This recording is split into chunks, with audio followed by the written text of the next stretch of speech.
Welcome, one and all, to a first episode of our exciting Salt Marsh campaign. I am your host, the Whitefell DM, and today we are starting off our entire campaign with a little bit of a backstory of Salt Marsh itself, and then we're going to go straight into our characters and their backstories, and then just dive into the story after that. So we hope you enjoy and sit back and relax for this first episode of, let's hope, a mighty campaign. Salt Marsh is a non-descriptive fishing village tucked away in a southern coast of the kingdom of Keoland. For several generations, Keoland was a formidable military power. Its superior cavalry and bold knights pushed the kingdom's borders outward to the north, west, and eastern borders. Each successful campaign increased both the crown's wealth and power, and each one in turn drew the kingdom's attention even farther north.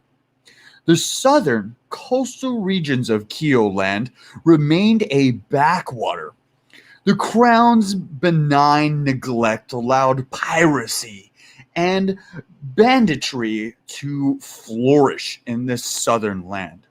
Saltmarsh and similar towns kept to fishing content to maintain a low profile and avoid governmental entanglements.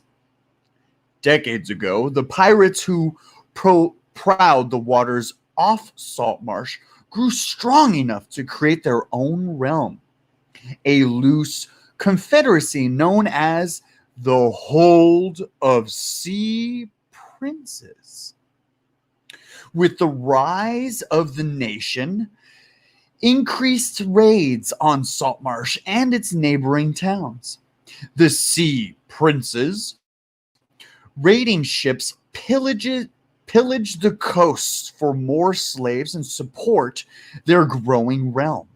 The Saltmarsh town itself suffered heavily. The memories of these times loomed heavy over the area, and the locals' hatred of the Sea Princes runs deep.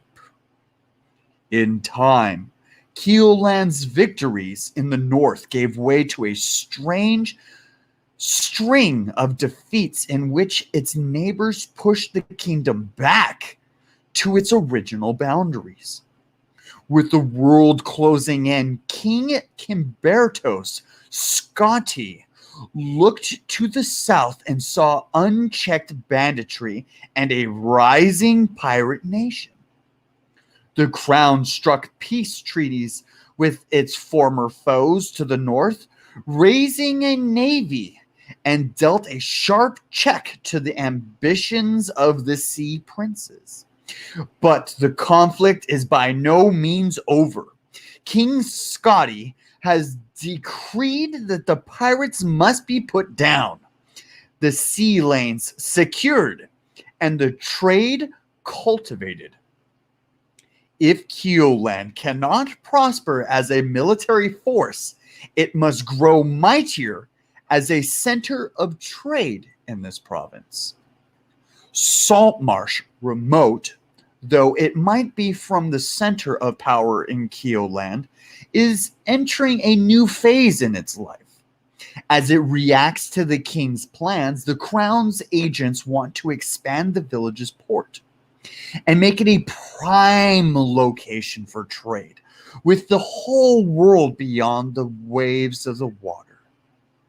In another recent development, a band of dwarves bearing a decree from the king himself have arrived and begun to excavate the hills and seaside cliffs near the town, looking for precious metals and priceless gems. If their work bears fruit as expected, the mine stands to become a major factor in the village's and indeed the entire region's prosperity. Naturally, not all Saltmarsh's residents feel the same way. about the recent developments in and around their community, which is the key issue that affects their lives and livelihood in this area. Although the recent changes stand to bring new prosperity to the area, many locals don't want to see their home changed.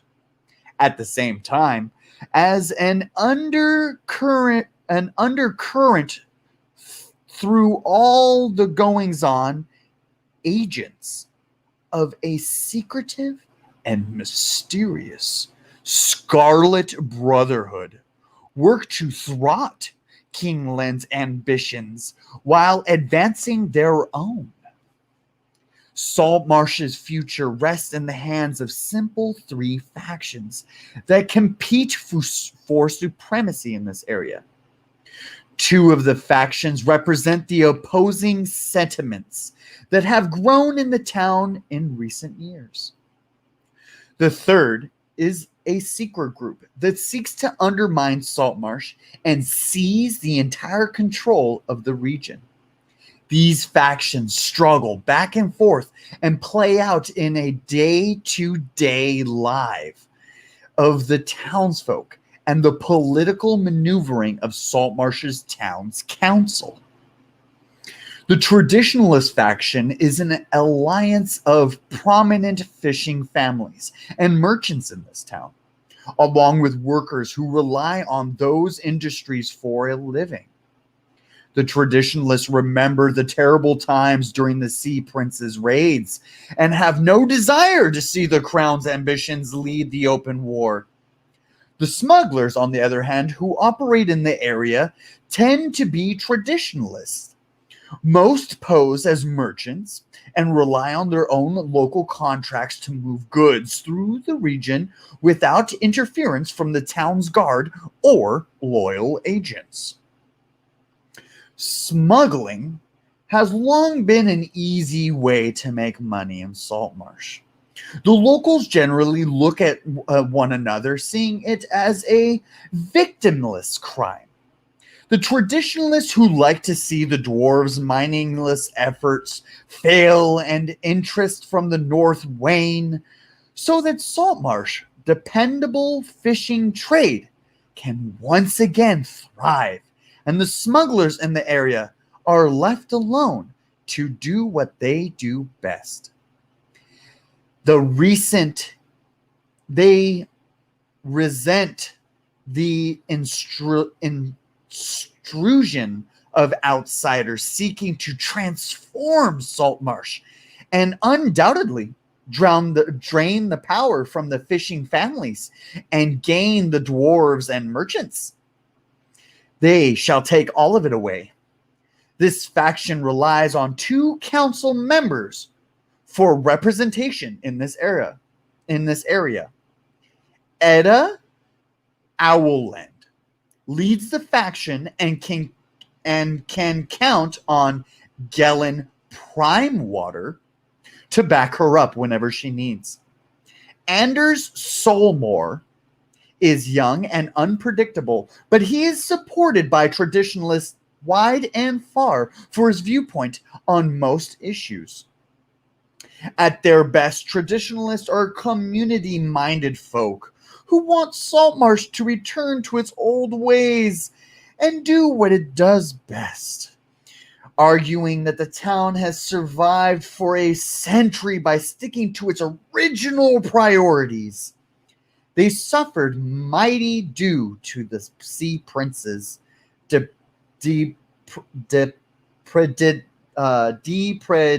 depredations, and remember the days when the Crown turned a blind eye on all of Saltmarsh's troubles. Their loyalty to the king runs second to their desire for peace and quiet. The Loyalists consist of newcomers who arrived from the north reaches of Keoland.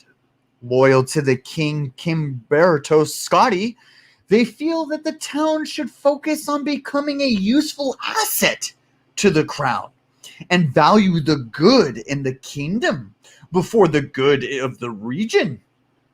The town's guard and the dwarves and the local farmers are generally loyalists. The loyalists care only about security. They want to keep Keelland's enemies at bay while ensuring law and order. They see smuggling as a key problem, as it enriches the sea princes at the coast of the royal treasury and the efforts of the honest merchants. Above all else, the members of this faction put their faith in the law. They exert influence through their town's guard, through their remain within their legal authority. At their best, the loyalists want to grow Saltmarsh into a trading hub with a higher standard of living and improved security. If the sea princes are held in check and the sea lanes cleared of threats, Saltmarsh can grow to become an envy of the entire world. At their worst, the loyalists see the people of Saltmarsh as a barrier to growth. The locals are little more than allies of the sea princes, traitors who are too long have evaded the crown's notice. If they were to do as the loyalists tell them, they perhaps this fish-reeking pile of a town could become something respectable. Elenator Fireborn, as well as Manistrad Copperlocks, are head of the loyalist faction. The loyalists are focused on two things: ensuring that the Dwarven mine is successful and clamping down on smuggling to keep the sea princes in check. The mine, above most, is the precious commodity to the entire region for this faction, and its members do everything in their power to support its endeavors. If word of any sea prince activity reaches the loyalists, they are quick to meet it with a threat. The final faction is the Scarlet Brotherhood, who claims that the bloodline of its followers trace back to the ancient empire. The Seul Imperium, and their goal is to restore the old Sulios noble house to prominence in the world. The old Solius noble, as sanctions inside of the realm that once enjoyed unmatched arcane power and vast domination, its members see themselves as superior to all others, and only one fits to rule.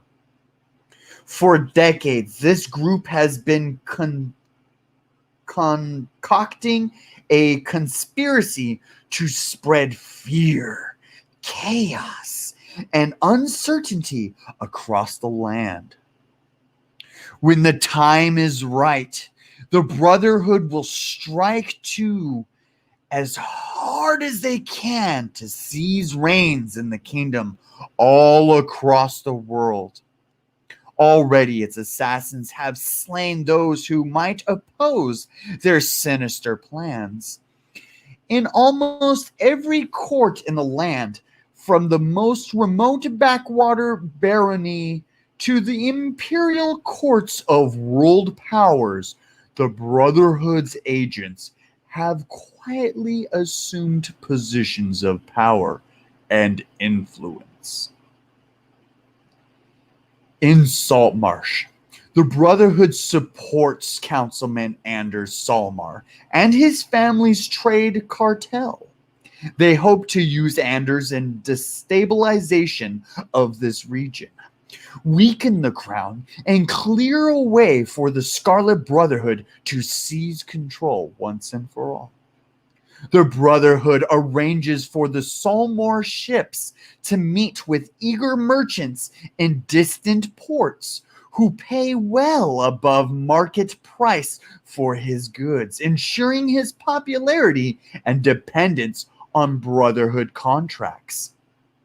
The Brotherhood plans to surround him with their advisors and functioneers to ensure that Saltmarsh develops under their control.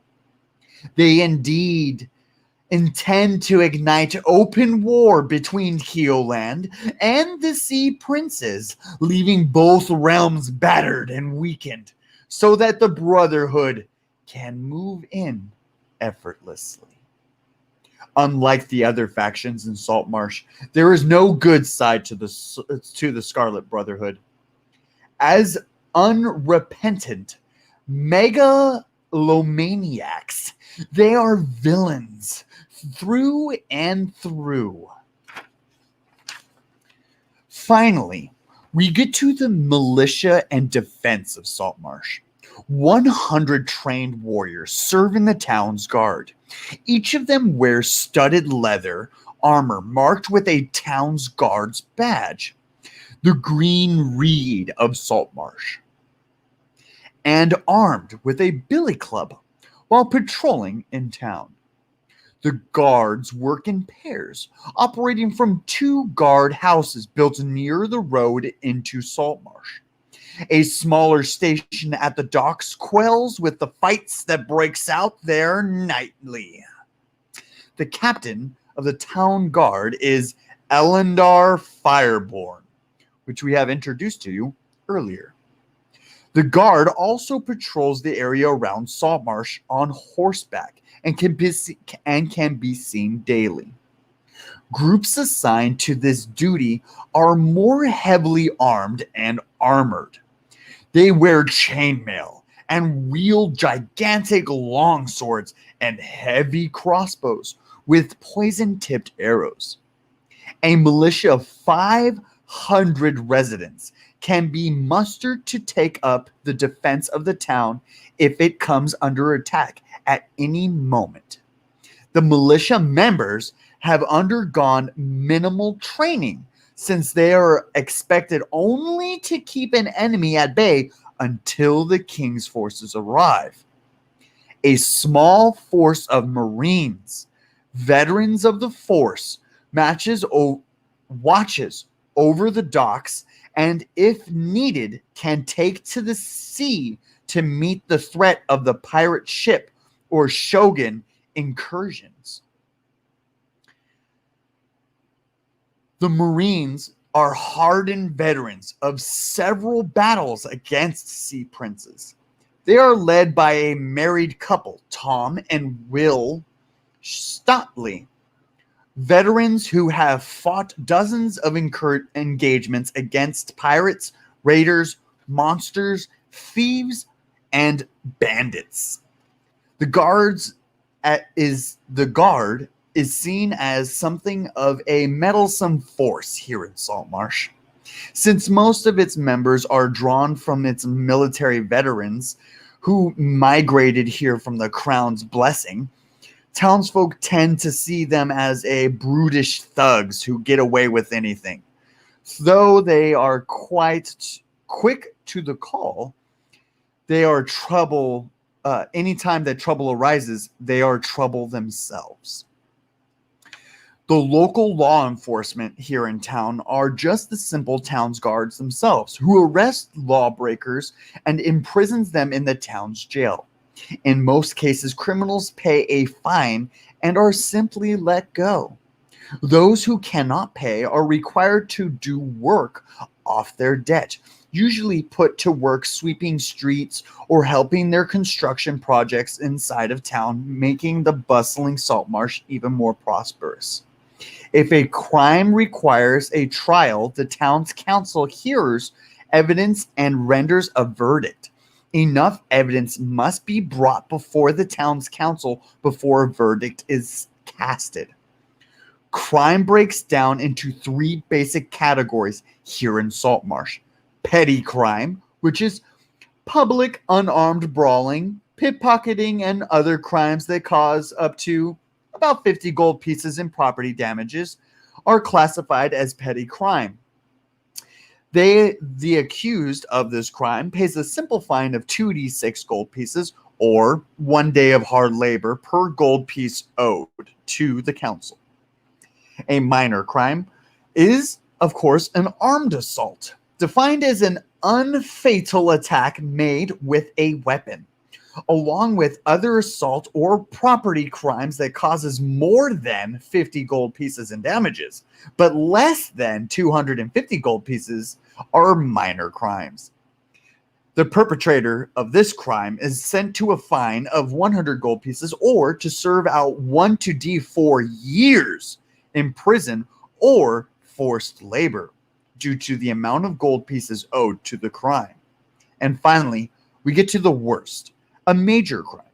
Crimes are more severe than those outlined above, including murder and major crimes as arson and as we would better classify as abduction. In most instances, these crimes are dealt with a Seaton and the provision capital located east of Saltmarsh. This district deals with their major crimes in the most harshest of ways. These individuals find themselves at the mercy of the king himself. And we find ourselves finished with the backstory of Saltmarsh, and we are now going to go to our players. Can I have each one of our players please roll a initiative roll so that I can see which one of you guys get to go first?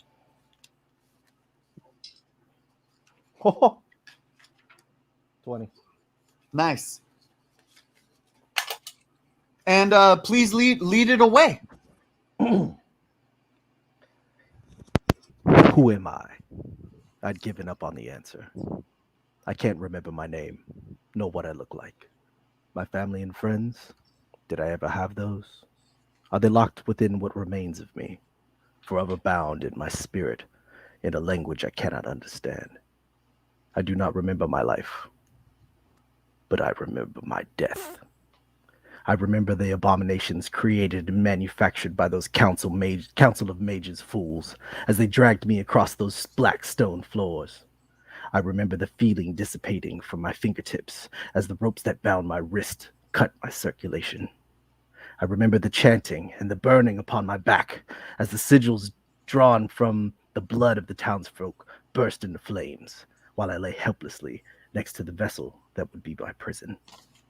I remember the king watching with bloodlust as the fire subsided after burning for days. My body, ash upon the cold stone, was no more. However, my mind was somehow awake. I hadn't noticed the pain subside. I hadn't noticed the chanting fade. But when that tyrant, that vicious, prideful snake, grasped the hilt of my new form, I knew that I was not who I was anymore. Slithnir, in their native tongue, claw of death. I had been turned into a conscious weapon. I had been sacrificed to appease an ancient god, a martyr for untold power, so that this wretch of a leader could destroy all kingdoms and unite them under his dark rule, a tool for destruction, or so they thought. Whichever god that foolish council and wrathful king made a pact with had other ideas. I remember the whispers as they carried my vessel to the temple under the castle. A curse has fallen upon their kingdom. The god with whom the king had made a deal with was enraged and had damned the kingdom and all of its inhabitants to ruin. An act of betrayal had caused it. However, the act of betrayal was unknown to me and was never spoken in my presence. I remember being placed on the pedestal in the center of the tomb as they shut the thick stone doors, and the last bit of light escaped before the room was enveloped in an unending darkness. Darkness and solitude are maddening. As I lay there, time itself became a memory Minutes turned to hours, days turned to weeks, years became decades. I know not how long I lay there, but I remember her. The day the darkness was impaled by that ray of light. I thought she was an angel as she descended from the crack in the ceiling. Had I finally died? No, I had not died. I was merely discovered. As she reached out her hand and roared, as she reached out her hand, I roared, "If you value your life, do not touch me, human, for I am cursed, and you shall be too if you refuse to heed my warning." This was my mistake. I had assumed her to be a rational human, scared at the mere glimpse of my blade. But she laughed. Insulted, I prepared to roar again as she wrapped her hand in a cloth and picked me up. "There, I can't be cursed if I'm not touching you, right?" She was right. Impressed and embarrassed at myself, I spoke again. Even I did not know that would work. "You are either very brave or very stupid." She responded, "I am neither brave nor stupid. My name is Adriana Alyssa von Albright." "Well, woman, you may call me Adri, and now you belong to me." And that was that. She carted me off to her estate, where we spoke of my past, and it was then that she vowed to release me from my confinement. I didn't believe her, but over the course of a year, she researched and used her status as a noble to figure a way to release me. But word traveled to nearby lands. Stories of a young, foolish girl with a speaking weapon of legend. It was the darkest night that I had ever known when they attacked. Bursting through the window as the oil lamp caught fire, they dragged her into the living room as I lay on the floor. As they unfastened their belts, intent on having a bit of fun, they stabbed her in the chest. I watched as she struggled to breathe as they attempted to defile her. But before they could perform the devious act, I saw her eyes. Whether it was the reflection of the fire that engulfed the room or her rage, I did not know. With that last ounce of strength, she reached for me and grabbed my hilt. The fire turned black, and my soul became one with her. We awoke, and we passed, and that in the light, uh, we died, we passed out. That's what it was. Passed out. We awoke in the ash of the estate. The thieves' entrails lay strewn about the area.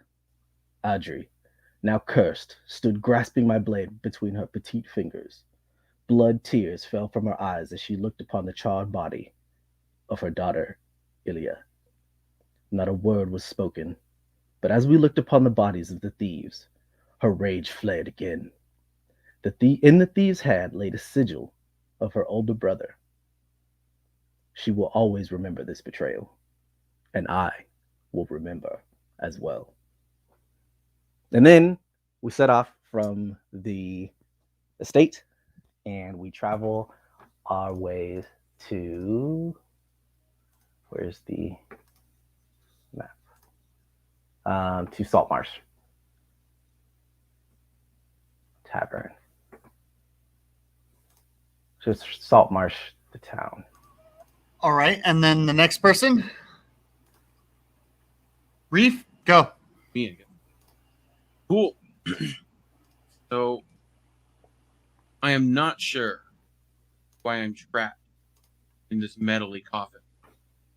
Right? All I remember is the hours upon hours of practice, worshiping my deity, Illustrae. Right? The goddess of moonbeams and blade. I remember duels and being a blade for hire. Other than that, my memory is very foggy. I do remember the last. I was cheated. The man with friends shot me in the back instead of dueling me the way men should. I also remember the moon getting progressively brighter as my eyes began to shut. We're not sure why Illustrae has been looking upon this man, but legends say Illustrate takes human form from time to time to assess the other races, help her argument of bringing the Drow back to Faerun to cohabit peacefully with humans and the other races. After after I died, my sword and shield were picked up by the chief, right? My soul now embodying, right? The cheat lived a hedonist lifestyle, falling deeper and deeper to rock bottom that I had no control of, to end up drunk and alone in need of money for a round of drink. My host then buys the weapons off him for a bottle of Ernst brandy, somewhere in Saltmarsh. But I'm a during my time as a sword dancer for Illustrate, right? I became revered as one of the leading swordsmen of Faerun, right? And during that night that I died, Illustrate blessed the sword with her moonbeams, right? And left the swords to find their rightful owner.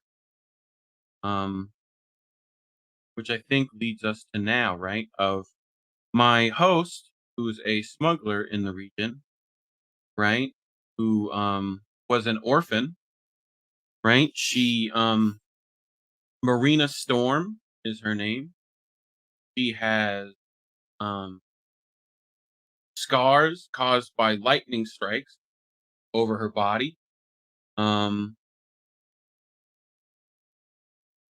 Right. But I've never known my family or anyone connected to me. I've had to make my own way in Faerun. I've realized over the years that everyone and everything has its price, right? And that the people of Faerun need help, and I am able to bring that. Look at my notes. I agreed to transport a family of escaping slaves of war when the baby cried at the checkpoint and revealed us. I gave all the gold to the guards to save their lives. Right? I often find doing things others find impossible. Right? I uphold the rules of smugglers, as do all smugglers. Don't cheat or harm innocents. That's kind of our thing. Right? And I've given more to charitable causes than any current living person that she knows.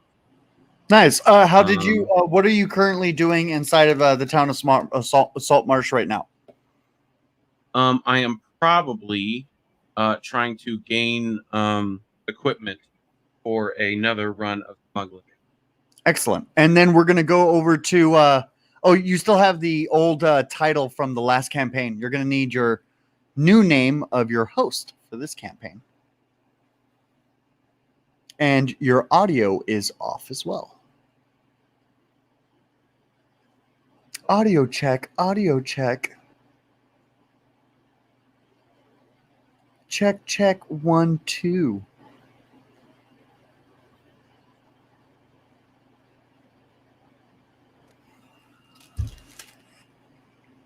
Oh, something came through.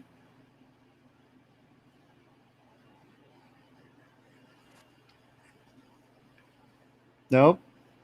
Try unplugging and plugging back in.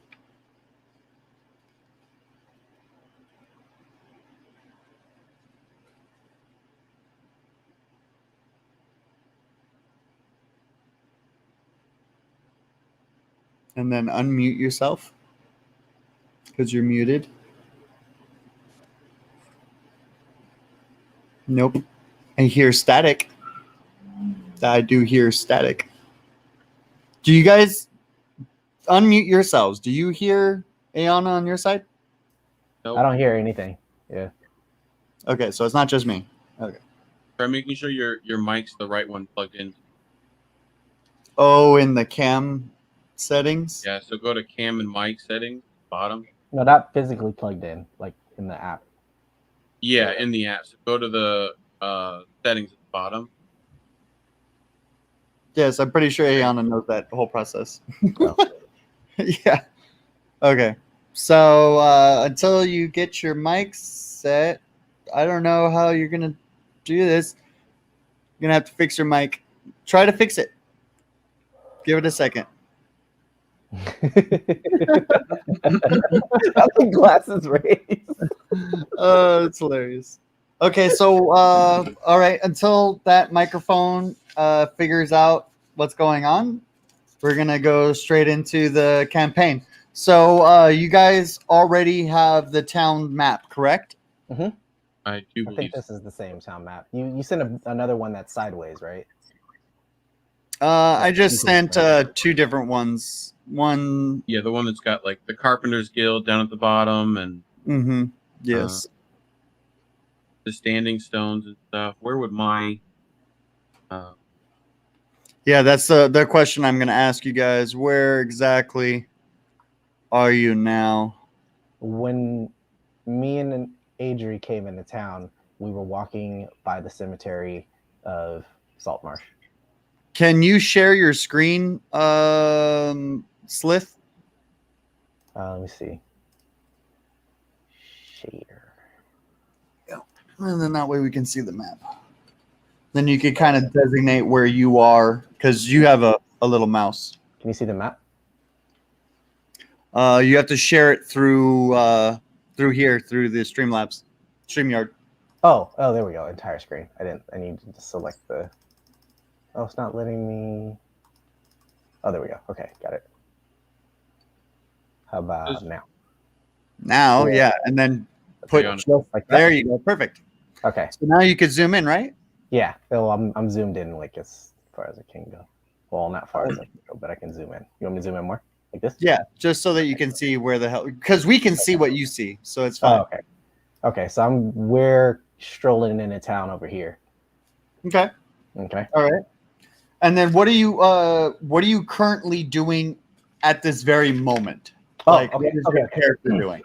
So we come into town this way.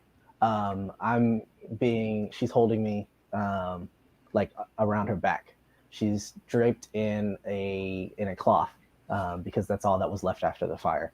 And Okay. as we walk through this town, we pass a graveyard, which is pretty silent. And as we continue forward, Adri says that she would like a drink. So we are in search of the tavern. And as we walk through the town, people are stopping to look at us because there is a very young girl in a cloth, in a burnt cloth, carrying a scythe. So you're saying that your host, the person carrying you, is wearing burnt clothes. Yeah, well, it's just a cloth because the house burned down, and so Oh, very cool. Very cool. And she Very, very was still alive when the fire was burning, so it burned off all of her clothes. Because upon grabbing me, she became immortal, but she she has that ability to not take damage or to take damage, but it heals from the damage. She's like got that Excellent. unending life thing. So she woke up. So where are you stopping at while you're walking through town here? We're walking through town, and people are still looking at us, and somebody stops us, and a few thugs stop and ask her to 4 thugs. four thugs. Okay, 4 thugs, and they stop her and ask her to hand over the weapon. Otherwise, they're doing like the whole like bad guy. We're gonna do something. We could actually do that right now. Yeah, Hey, do it. you. Yeah, you. The one with the sword. Yeah. You right over there. Yeah. Drop the weapon. Drop it right there on the floor. I advise you not to do that. We'll tell you whatever we want. You know why? Because we're thugs. Yeah, we're thugs. Drop it on the floor. Adri is not very patient at this juncture in time. Once again, I advise you to not test her patience. Who does he think we are?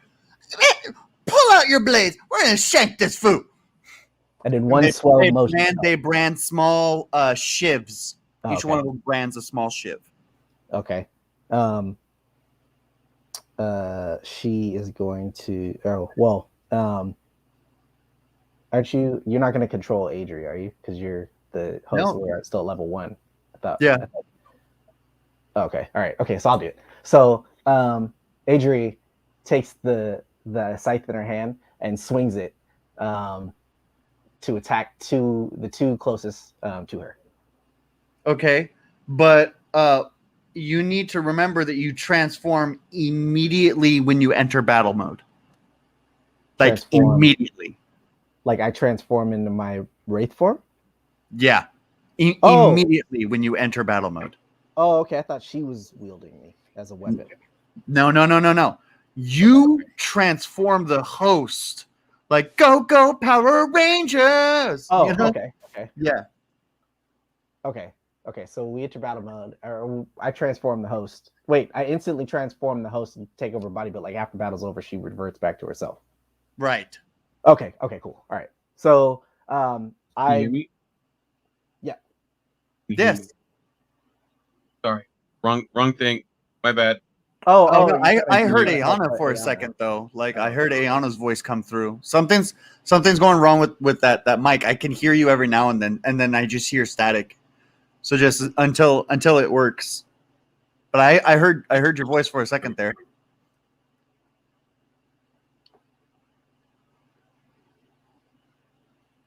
So are you going to enter battle mode or what? Yes. I'm sorry. Yeah, we're gonna enter battle mode. I thought you were waiting for All right, it. no, I'm waiting on you. Initiative. Okay, yeah. roll. All right, initiative roll. I'm way ahead of you, bro. Way ahead. Let's go. Oh, you can't see my screen, but I got 17.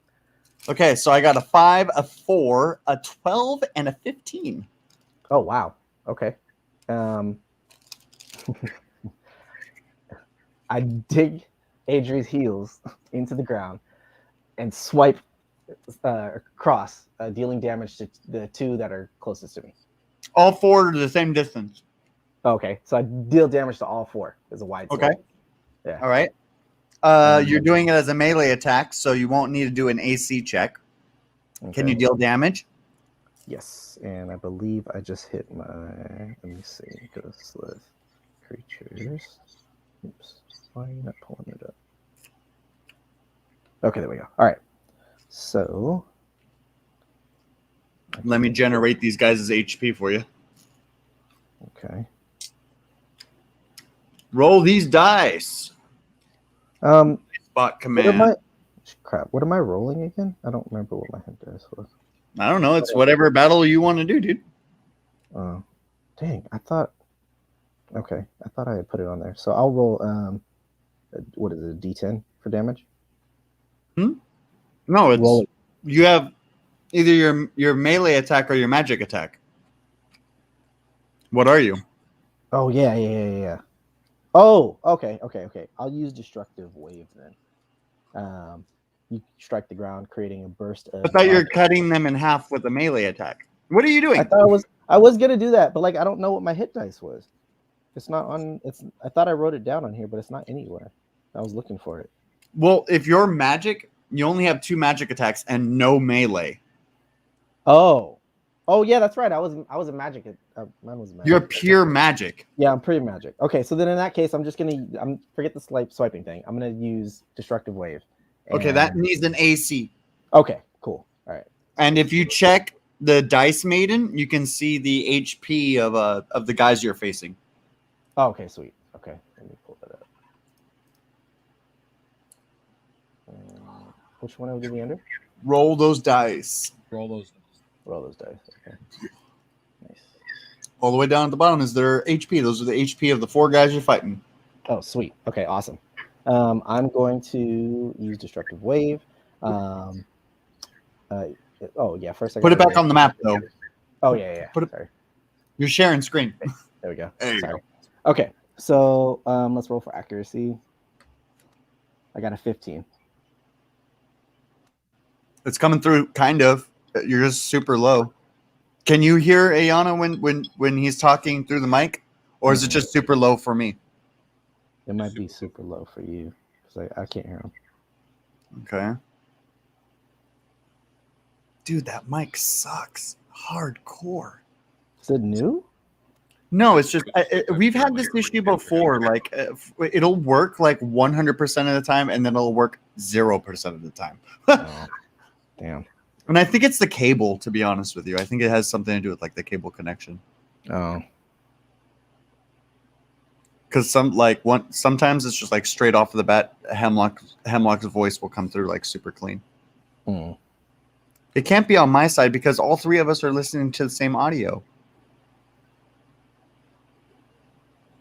Yeah, I'm in private chat right now. It's my computer, not the mic.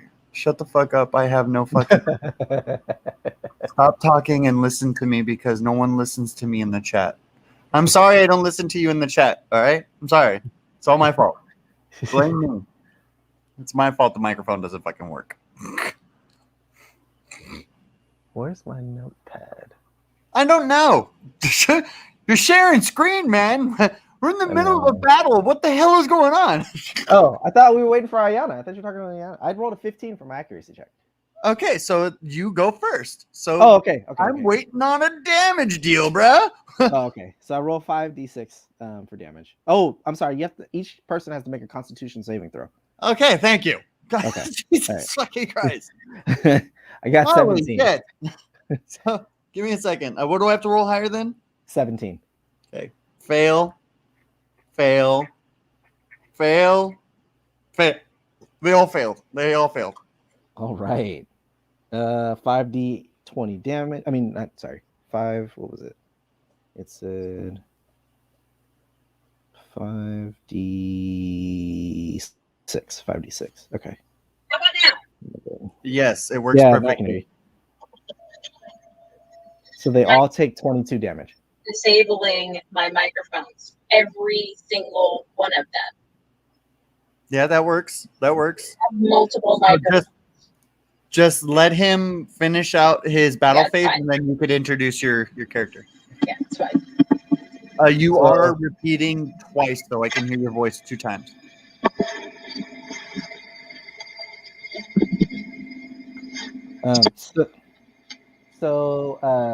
She swings at me, and as I transform, I swing the blade around and slam it on the ground, Okay. doing the destructive wave for 22 damage. The enemy closest to the right gets thrown back and impaled by a stick sticking out of the ground in the field. The one next to him just explodes into a explosion of blood and guts. The one next to him gets chopped up into a bunch of different pieces and thrown backwards. And the last one on the right gets knocked against the wall, but is still alive with 1 HP. Mm-hmm. The guy gets knocked back with just 1 remaining HP. Yes. He stands up and he's like, "Oh man, die, motherfucker, die!" And he just like runs towards you. He does a melee attack of Shiv, and it does 4d6 damage. And he's gonna shiv you 3 times. Each one is going to require me to do a constitution. So give me a second. I got a 15. You roll. I got 6. Okay, so he shivs you 1 more time. I have 17 on this one. Make sure you're taking damage 13. every time. Make sure you're taking damage every single time. It's 1d6, right? Yeah, every Okay. single time. Okay. Damage. Oh man. And then so the next one. 17. That was for the second one or the third one? Second one. Okay, so I did the second one already. Okay, so I took damage. okay, you took damage. Okay, Yeah. so let me roll this again. 15. 19. Okay, so it just stops. It just stops then.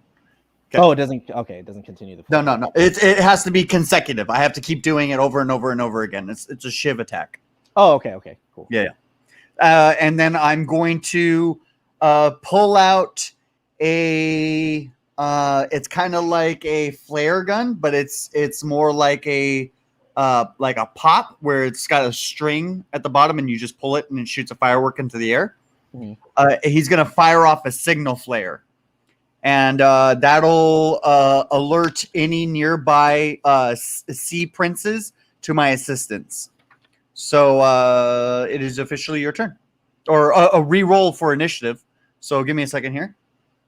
Oh yes, fucking 19 on initiative. Oh, man. 9. So Yeah. after firing off my firework, I look you dead in the eyes. I'm like, motherfucker! I just run up and I shiv you again. So Constitution, 16. 20. Ah, Yeah, not 20. damn it. Yeah. So you take just the original 1d6. You don't take the Okay. second time I shiv you. You just take the Okay. original. And then I can't do fucking anything else. This guy's useless. Oh, that You're D6, so useless. I that end my D6 turn. that D6 made me unconscious. No way. What? Okay, Yeah. so I'm I pretty sure I stab only have you. I 6 health. stab you once and you faint, Yeah, because I had like 6 health. She had 6 health. and then how much did I roll? Or I mean, how much damage did I deal? It was 1 and then 3, and then I only had 3 left, and then that last D6 knocked me unconscious. Okay, so I stab you and you become unconscious on the floor, and Yeah. I'm like, I win! I win! I win! Yay! And we're gonna leave this moment and catch up with. I'm sorry, you're still having the title from your old campaign. Yes, I am aware of that. I just I thought that you had given me a name, and I've been looking this whole time. Are you using the microphone on your computer and not the one that's on your face? I have no idea what it is. It's the one that's working. Okay. In the bottom, there's a little setting. I know. I Okay. understand. That does not help me identify which one it is. Why are you asking? Oh, because sometimes it'll identify it by its code number, not a title, and you can No, see which there's no code number number. it is. No, Okay, there's no number. It's only identifying one microphone right now. No, it has a shit fuck ton of microphones. Oh, it and- does. It's okay as long as one of them and works. they That's the most important part. all have real tech in the name. So Oh, it that's tells gotta me be fuck pain all. in the ass. Okay? Yeah, that's So a I pain in don't the ass. know. I don't know. We're It's okay. using the one that's working. I don't care so long Sounds as good. you can hear me. Sounds good. Great. And please So- give us the whole spiel on you. Apparently, I don't know my host's name. It's fine. We're going to my backstory.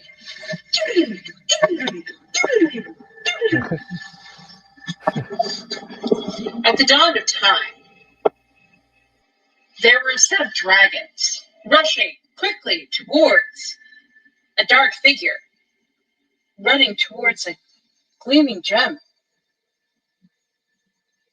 the seed of time. There are 2 small figures running along, trying to stop the figure, and just as they evaporate the figure, it has plunged something into the gem, and time erupts.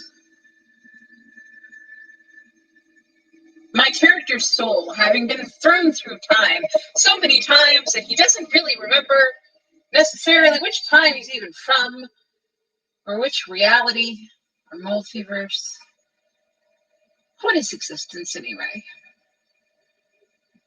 And the soul is sent off through time, through space, through multiverses, and eventually settles into magical beings. Those that are most attuned to time and magic and all things wibbly wobbly, like kelp or krill. Eventually, over the eons, embodies a whale.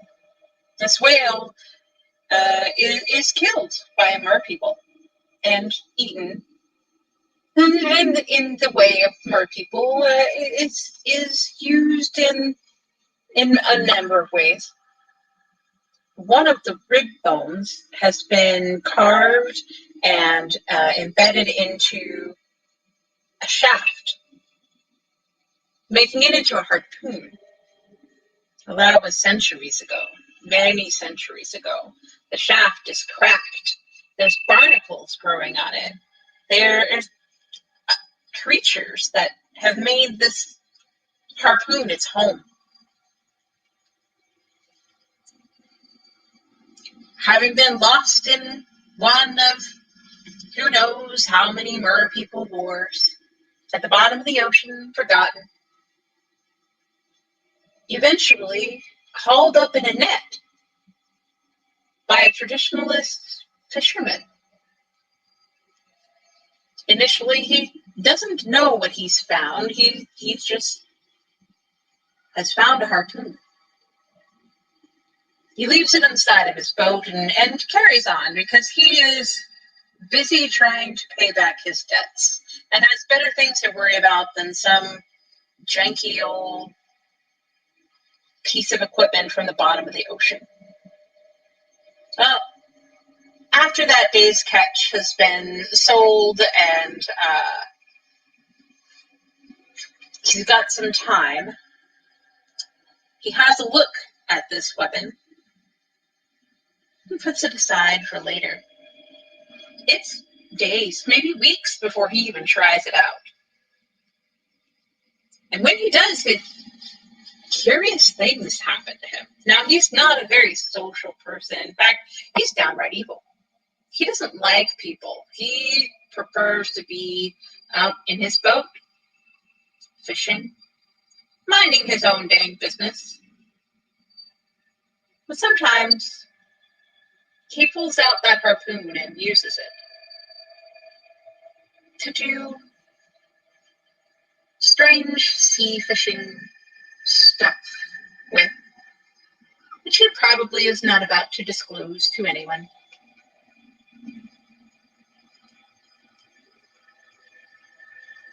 He lives in Saltmarsh. It's his job. He just fishes. That's what he does. He makes a living, mostly. I mean, he's got debt, but that's life. So I hear. So here we are. Me. You can tell us what you're currently doing in Saltmarsh and maybe even see what is going on with the guy that just is jumping up and down saying that he just won. So what would you like to do in town? So he was just coming out of the tavern after lunch and sees someone jumping up and down and saying, "They won! They won!" So he walks closer to see what it is that is happening in general, what's been won, what kind of win is it anyway, and sees a passed out woman with a stab wound. Is that right? Yes, he's been shanked. Huh. How attractive is this woman? She's pretty attractive. She's very young, well, not very young. She's like 27, 26, and she has a very petite build. But her dark hair is now covering her eyes, so you can't really see what her eyes look like. And this guy who says if he won, he won. How does he look? He is missing several teeth. He's wearing blue, swashbuckling cotton pants. He's wearing a white button-up shirt with a red bandana. He has a gold bracelet on his left wrist and a dagger in his right hand covered in blood.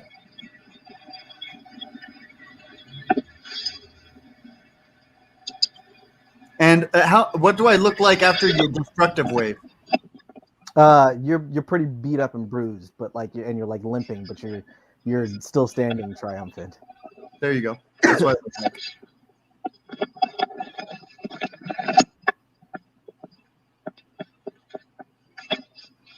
And what are you doing right now as well, Reef? Do you also run into them or what? So, Your microphone's off. How about now? There you go. Much better. Okay. I was just in the market Okay. trying to find supplies for my Where is that on the map? I have the map. it is over here Gotcha. by the Prime Water Mansion. It's up the road away. Up the road. So it's like in the middle of the like the bay, right? You have the empty net, right? He's Up above that. bringing it above the empty net. Yeah, like the market right there. Oh, The you- green markets. Or the That is number 9. Let me go to the green markets here. Okay. No, it's heading towards the Mariners. Okay, excellent. So you're not even anywhere near them. So we're gonna go ahead and finish off with I keep moving over to see Schmitz. It's not Schmitz. give me your Can I host. give you a name or can you name. give me a name? You're supposed to generate your own name. Oh, okay. So yeah, I need to finish up with you before we can get over to Reef. And Reef, that's your host's name. Okay, so where are they? We are over here. Okay, so you're not that far. Like I was heading towards the Mariners. So Oh yeah, you were Towards heading the towards the road there. Mariners. Yeah, so you were over here. Are you going above or below? like I was coming from like the market, so I probably went like up Okay. through like Snapping Lane and then like down this way. So I'm like Okay. Down coming here. down from like in front of Salmore's house, probably. No, he's talking about upper. Oh, through- up here. Okay. Through Snapping Lane, Okay, across down here. Solomar House. Yes. You're like Yeah. around here somewhere. Mm-hmm. Yeah. Yeah. So it'll take you a few moments to catch up. So hey, there we are. Yeah. Cool, May. All right, thank you. Thank you.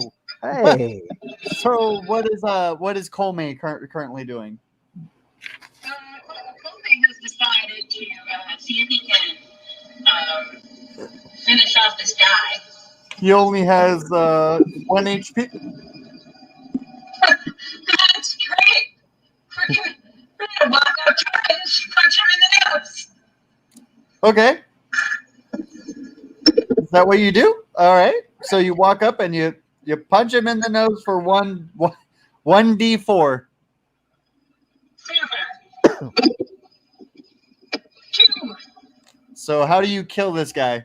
Because that's kill. Well, I punched him so hard that. Oh wait, no. This is unconscious for my guys. So you would have to do 10 points extra after unconscious. So you knock him unconscious. Yeah, I knocked him unconscious. It's fine. But I break his nose doing it. Mhm.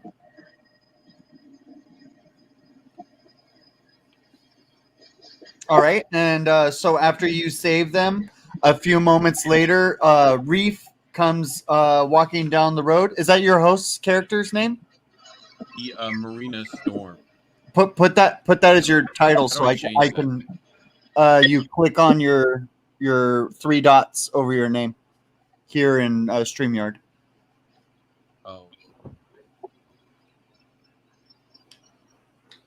That way, I can just read it. And meanwhile, I go looking for his coin purse. Okay. You notice that he has nothing. His pockets are full of lint, including the other gentlemen that are unconscious on the floor. They all have. They don't have anything in their pockets as well. Do they And do then, have any boots or anything I can stuff around? No, you see that he only has the shiv. They look like they were just robbing anybody that they could. Oh, so I take the shit. Okay. The shiv does 1d6 damage. Marina, you notice that there is a woman laying on the floor, stabbed and unconscious, and a man looking through another man's pockets. Hey, that wasn't an innocent, was it? I ask of the man taking things out of the pocket of a obvious dead person on the ground. He's still breathing, but no, he seems to have stabbed that woman there. Oh, yeah, that's probably not innocent, is it? You two wouldn't know where to find a free boat, do you? My boat's not free, but I have a boat. I've been trying to rent a boat at the Mariners God bless Guild, you. and I just don't have enough money. How much money do you have? 25 gold pieces is what all I have. How long do you need the boat for? Indefinitely. Indefinitely would be nice. I kind of want my own boat. Sounds more like you need to buy a boat than rent a boat. I mean, I could take a boat, but it's got to be from someone who's bad, because I can't hurt innocent. Kind of my thing.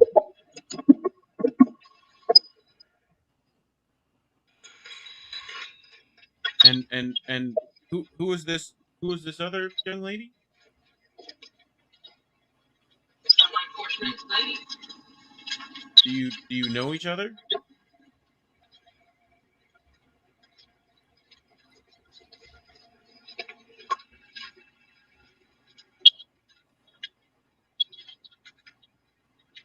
Dude, he's asking you a question. I said no. Yeah. Oh. I turn to the other woman. Can I? Do you have a name?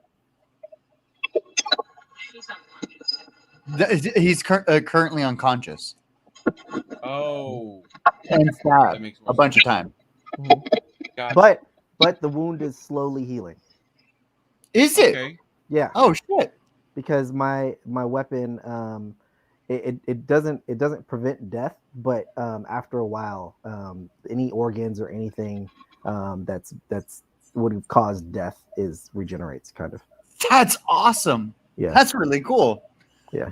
So 4 guards walk down the road, one on horseback, and they see the 3 of you. The one on the horseback yells out, "You there! What's happened here?" I don't know. I just got here. I mean, this person's, dead or dying, and this one seems to be getting better.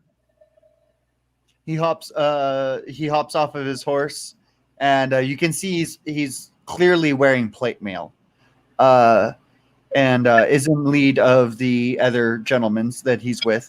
Walks over to the woman that's stabbed on the floor. She needs medical assistance immediately.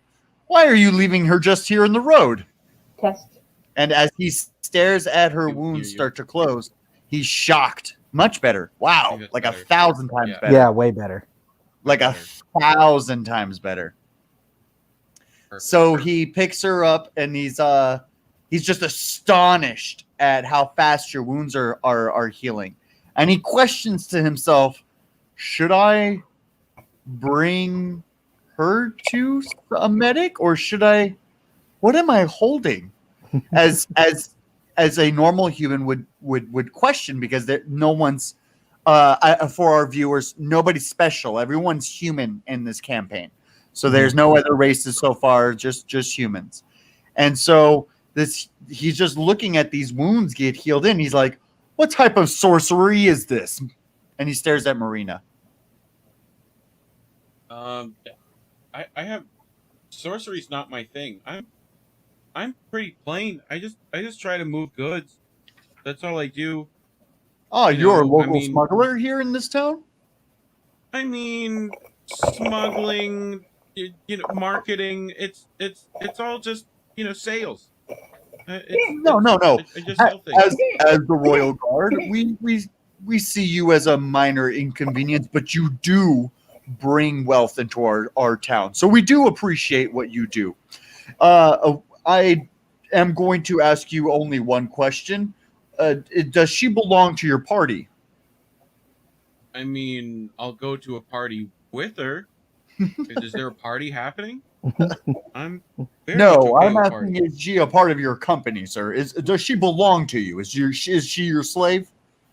I wouldn't say slave, assistant, maybe. Okay. Well, are you responsible for this person? I can be, I guess. I don't think anyone else is gonna take her. Is that cool?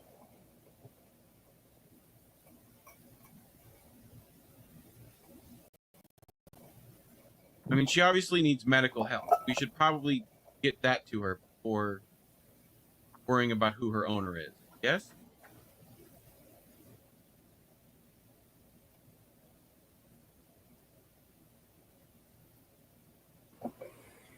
Are you responsible for this person?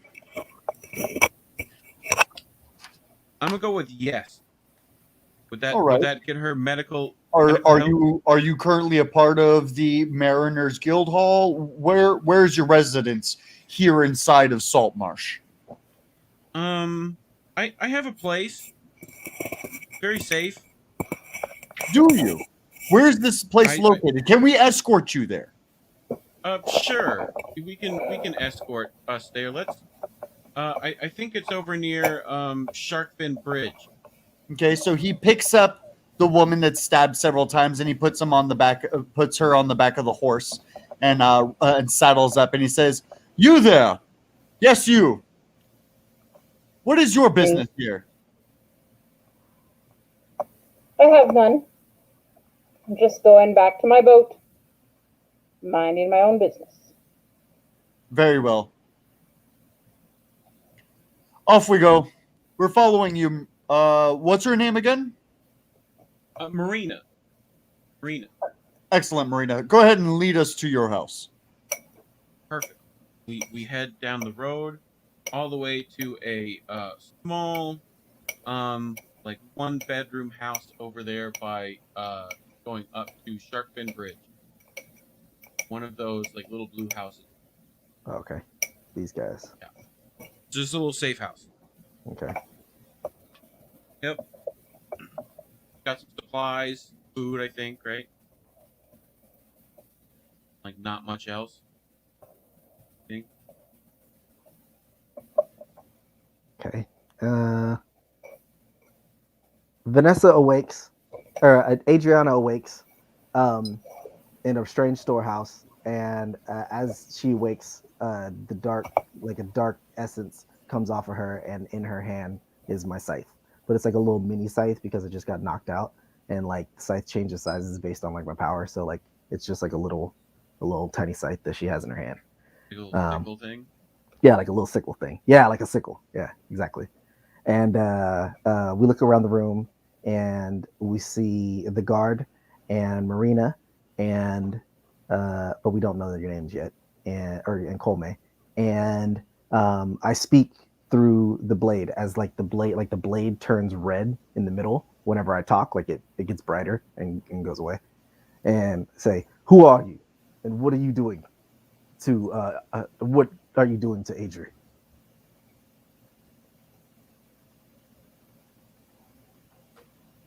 Who? Is the weapons asking it? Yeah, who are you asking? Yeah. Oh no. Yeah. Well, yeah. My weapon. Like I'm the weapon. So like when I Okay. talk through the weapon, it glows. You red. can speak So- out of the weapon? I thought you could only speak to your host. You can speak to us? Oh, I thought. I thought. That's awesome. I didn't know that. Yeah. That's well, okay. So Yeah. that weapon just spoke to us. Holy shit! Yeah. And Adri doesn't really talk. Like she doesn't say words. So like for the most part. So the weapon speaks on her behalf. Yeah, kind of. Yeah. Wow, with the demonic man's voice, incredible. Exactly. Yeah. Okay. Yeah. So I'm sorry. After you.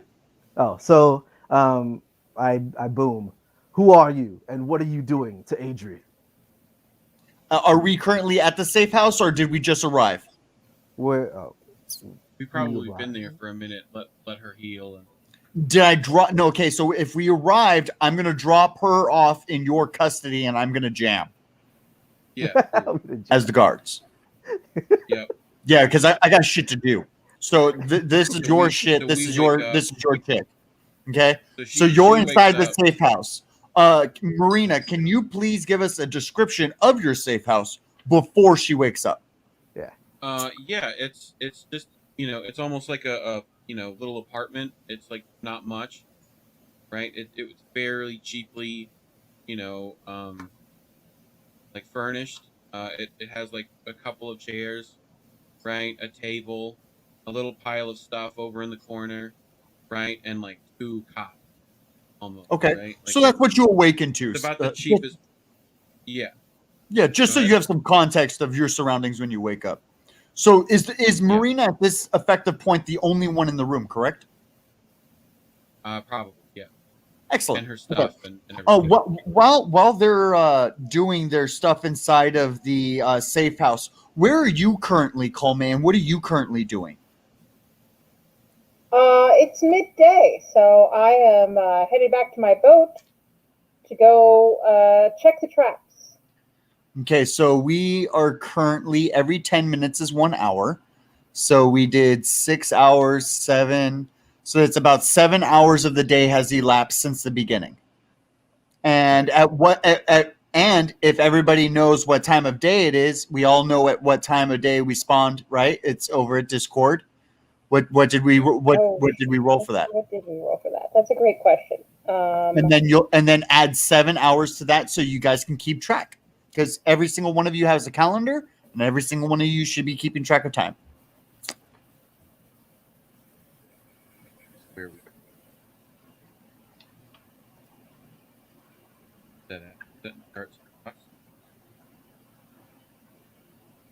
And And I do believe it's Calendar? 8:40, right? 8:40 p.m. something like that, right? I have it right here in front of me. It's 8:40. So add 7 hours to that. And that is the current time of day. And so then it's in the middle of the hectic time. Okay, fine. I'm sorry. What happened? No, it's in the middle of the night. Yeah, but 3 I would morning? still 3 morning? like for you to give me a little bit of description of what's going on. Maybe there's some fresh sea air. Maybe there's some seagulls in the air. You know what I mean? A little bit of ambiance never hurts. No. This late, Colme would be asleep because you got to be up early for the next catch. Then that's what you're doing. That is exactly. I'm like, All right. So time matters. you went for and do you sleep on your boat or do you have residence here in Saltmarsh? I don't think that I asked you how big the boat is. How big is the boat? Well, you build the boat using the build kit that I give you. You're supposed to use that build kit to make your own boat. That's what this whole campaign's about, is crafting your own stuff. Okay, but I started. So that'll be later on. That's not a big deal. We'll just say that you have a meager sized boat, and just give me maybe a small description of what it looks like. No, because he's a fisher, and he fishes for a living. So it has to be large enough to haul in large amounts of fish to sell, and most fishers live on the ocean. I'm just asking if you live permanently in your boat or do you have residence here in Saltmarsh? Yeah, I'm going with live permanently on, or at least temporarily on the boat. There's Excellent. a matter of a And then going on. We'll just get to what the boat looks like when you craft it later. Give me at least a simple description of maybe what the outside looks like, some things on board, and maybe something inside of the deck, inside. And maybe what it's called.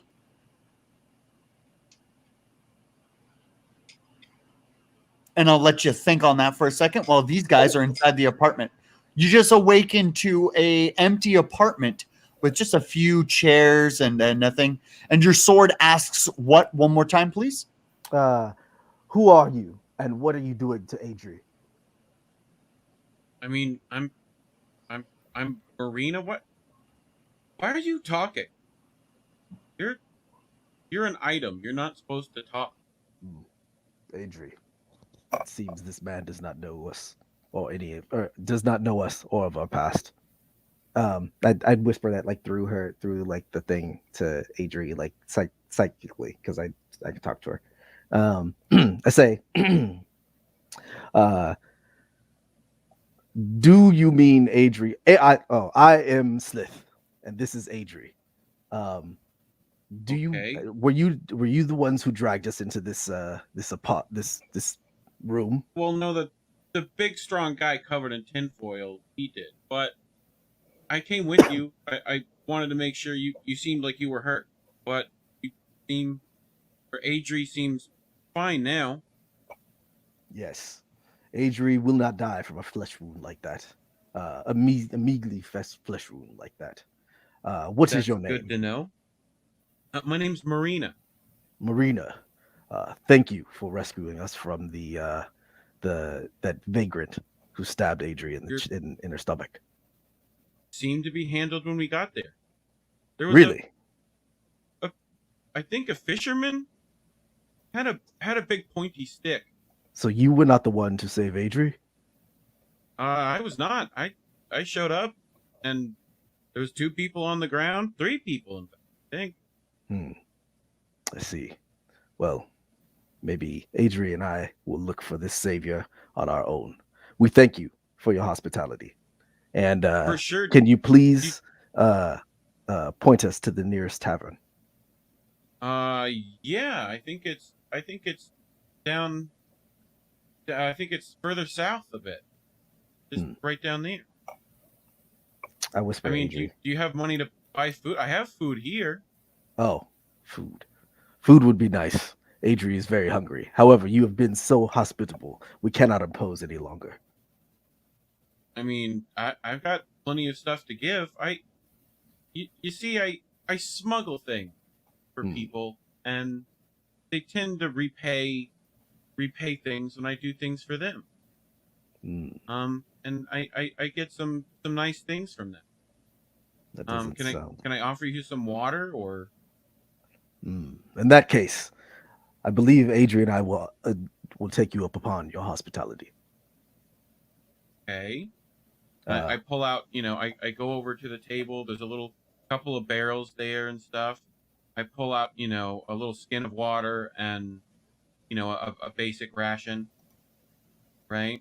It's not awful, but it's decent food.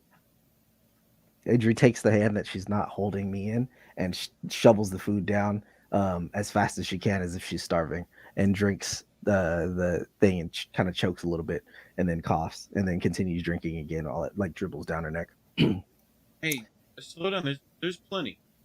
There's plenty. Wielding my powers creates a great hunger on Adri. I fear that you will be out of house and home by the time she's done eating.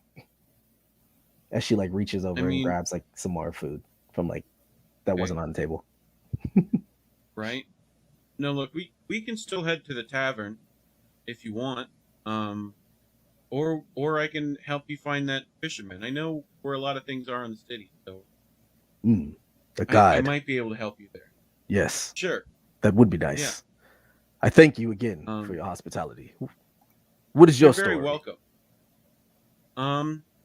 Well, I don't really have much of one. I tend to just kind of go where things take me.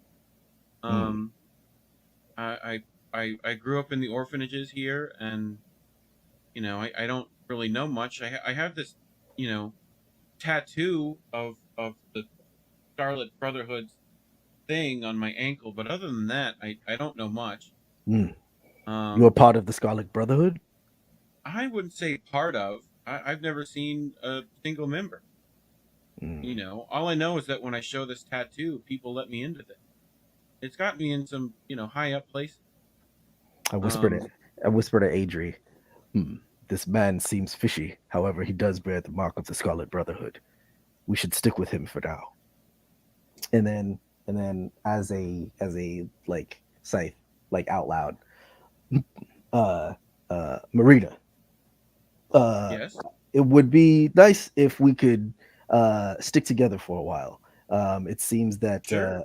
Adri has interest in you, in who you are, or you as a person. For sure. I mean, I also need my own things, mainly a ship. Hmm. You know, smugglers need things to smuggle things on. I see. So maybe we can find something like Maybe we together. should speak with the fisherman. She may know, or he may For know. sure. He may know of a ship we can use. Let me look at my map. I mean where would the fisherman's quartermaster? Hold I on. think you were down here, right? Call me. I am pulling up the map. Hold on. Yeah, like down there near the fishmonger probably. Right here, fishmonger. Yeah. Yeah, I down would by the imagine. docks. Yeah, Oh, one of those boats. Is that where you're talking about? Okay. Okay. Yeah, Well, probably. the docks span all the way into Yes, it, so there's quite a bit of them. So Yeah, I mean I would go to where I would think fishing. Well, over by the fishmonger. Can you go upwards to inside of that port? Yeah, See that one boat that's a little bit smaller than the one with the two sails? Yeah, this one right right there here. underneath the mark. Would that be okay with you, Comey, for that one for your boat? The This one one? that has just one single sail? so I was actually just describing one that has two masts. Okay. So Okay. Oh yeah. so is Please that describe fine? us to the ship. I'm sorry. Which one Yeah, did you? yeah. So the ship is painted all black. Okay. It's called the Black Pearl. Hey. It has two masts, and it is more than large enough for a crew, if only Colme were not a curmudgeony, non-people person. So we'll just say that the sails are currently down, but I really want that boat to be the boat that you choose, because I have several boats here that I have control of, and the one that you're right next to is one of them I have control of. So you can't choose that one. That's all. That's the issue with that. So so you're sleeping. What time do you wake up as a fisher? At like 4 in the morning. Okay, so 7 hours, 8, 9. It's now officially 9 hours after 8 p.m.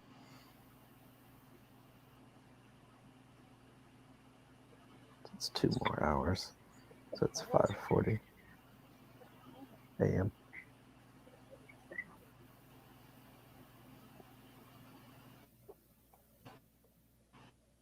Yeah. So Colme is already out to sea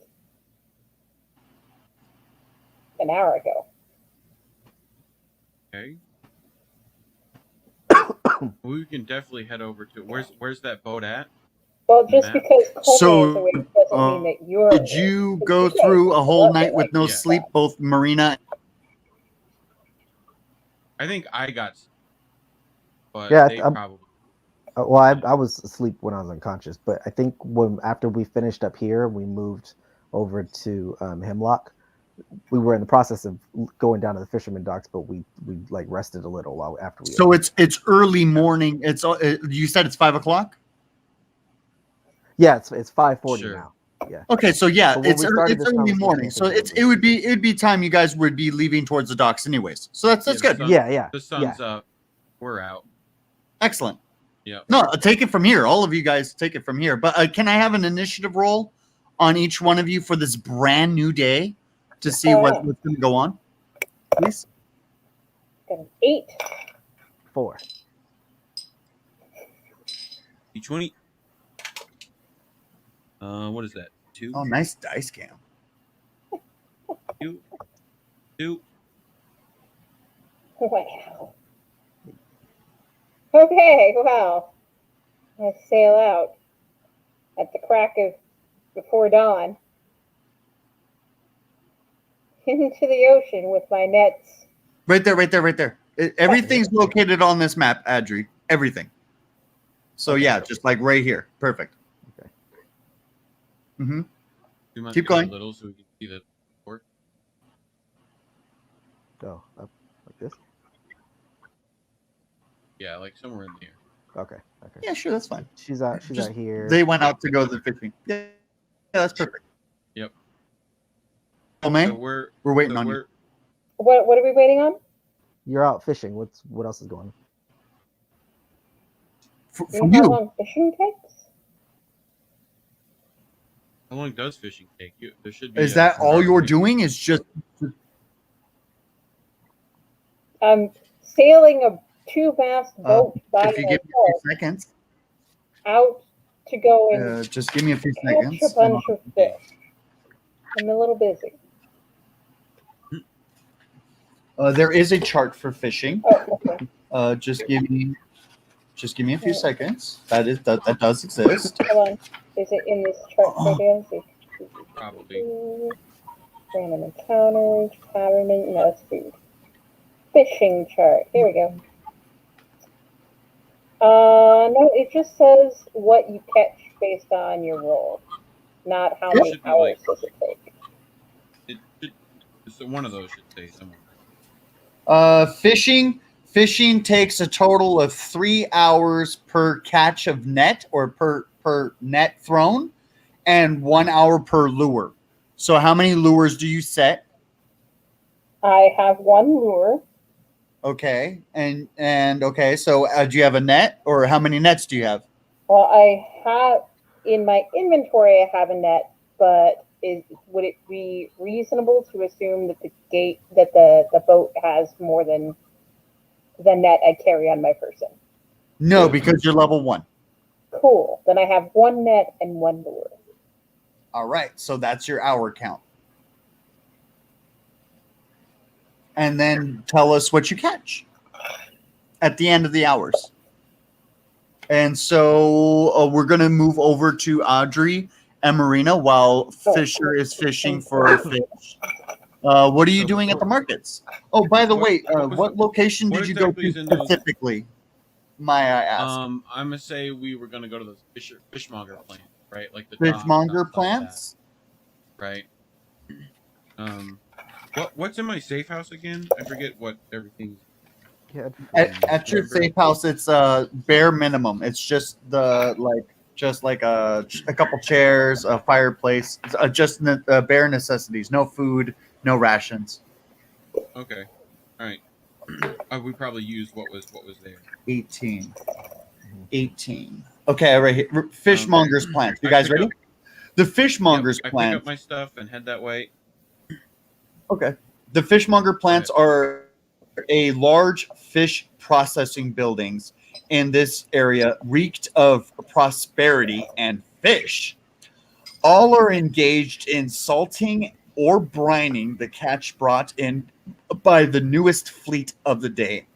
Most of the time, these places are busy, and the workers have little time for chatter or commotion.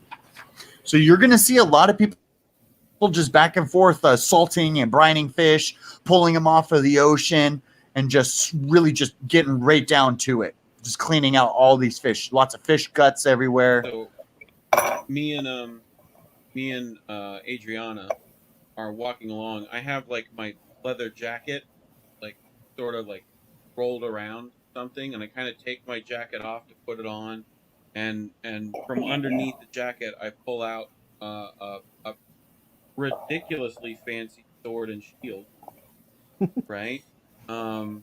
That I should definitely not be in possession of, right? That looks to be adamantium. You are aware of metals. One of the fishmongers cutting up one of the fish rolls an 18 on perception and sees a shimmer come from in between a crease in the cloth from the adamantium. Okay. And he's gonna take notice, and he's gonna keep eye contact, just eyes locked on you while you're here at the fishmonger's plants. Okay. Do I notice that he notices? That's up to you. Okay. That's I'll investigation. Roll investigation, right? Mhm. So this is where I don't know. Do I roll as the weapon or do I roll as the person? Weapon. You make the person special. What is what do I roll for? They A don't have like D20? a It's a D20, and then you add your modifier. okay, which I don't remember what my modifier. I guess we're doing Well, you would have to choose investigation as one of your modifiers. Remember how you got to choose which one of the abilities that you got Yeah. modifiers for? which I guess I didn't have. I had perception, persuasion, sleight of hand, stealth. But you don't have investigation. Right. Yeah. So it's just whatever your D20 is, buddy. At this point, Adri starts drooling as she stands next 13. 13. No, you did not roll high enough to be aware of him noticing you. In fact, you're more involved in. What are you more involved in? I'm gonna go with trying to get is Adriana conscious at this point? to. Yeah, I'm following you. Okay. We walk down here together. I start explaining to Adriana that this is where they bring all every fisherman brings all their fishing. Right? This is where they have to sell them. So if he's a fisherman at some point today, he'll be here. Adri's drooling and not really paying attention, but Slith heard. Okay. Is there any place of like that we can just kind of like sit down at? Like, a restaurant or something Yes, nearby. you see that blue building, the blue building right off of the ocean front? That's it. Yeah, That's right that's a restaurant. Okay. Cool. Well, is it like we'll go to the outdoor seating that we got and sit down there? Okay, you have the restaurant's menu already on Discord. Okay. Tavern menu. Yeah, check out the charts and docs. Charts and dogs. Tavern menu. And at this moment in time, in the background, unbeknownst to our players, a group of 7 fishmongers get together as they've been called by a very frantic gentleman that says that he's seen something special. These fishmongers then run to the boss of the fishmongering plants, and the very hefty man comes stepping down the staircase in a white tuxedo and a black tie. Okay. He's the waiter, right? No, this is at the fishmonger's plant in the background, Gotcha. unbeknownst to the players. Oh, here. Gotcha. Okay. Oh, wait. Maybe like right here. At the restaurant, our players are doing what? You got a chair. You got right there on the seat front. I'm ordering breakfast for the both. Okay.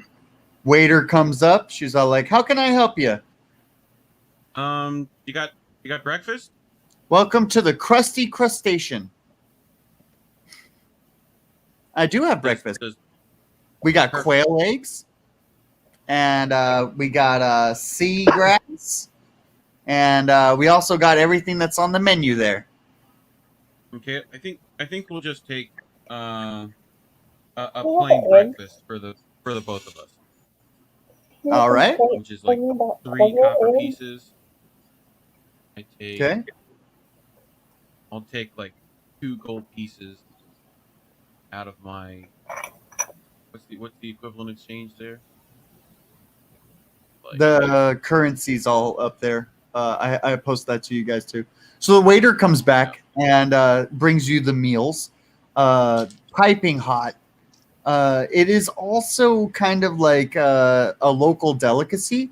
So if Right. you guys are you foreign or born here in Saltmarsh? I was born in Saltmarsh, Okay, so you love this food. I was raised in Saltmarsh. Then you love this food. How about you, Adri? Adri is a noble, so she from the Brotherhood. So she doesn't she doesn't really care at this point because she's been No, so were you traumatized. born in Saltmarsh? Oh no. She's like outside of Saltmarsh. An Outlander. So she's Okay. an Outlander. So you don't like this food. Well, she doesn't. No, I'm telling you, you don't like it. Oh, I Yeah. don't like food. Oh, okay. Yeah, I'm telling you. Outlanders don't like this food, and homesteads love this food. So Oh. it depends on if you were born here or not.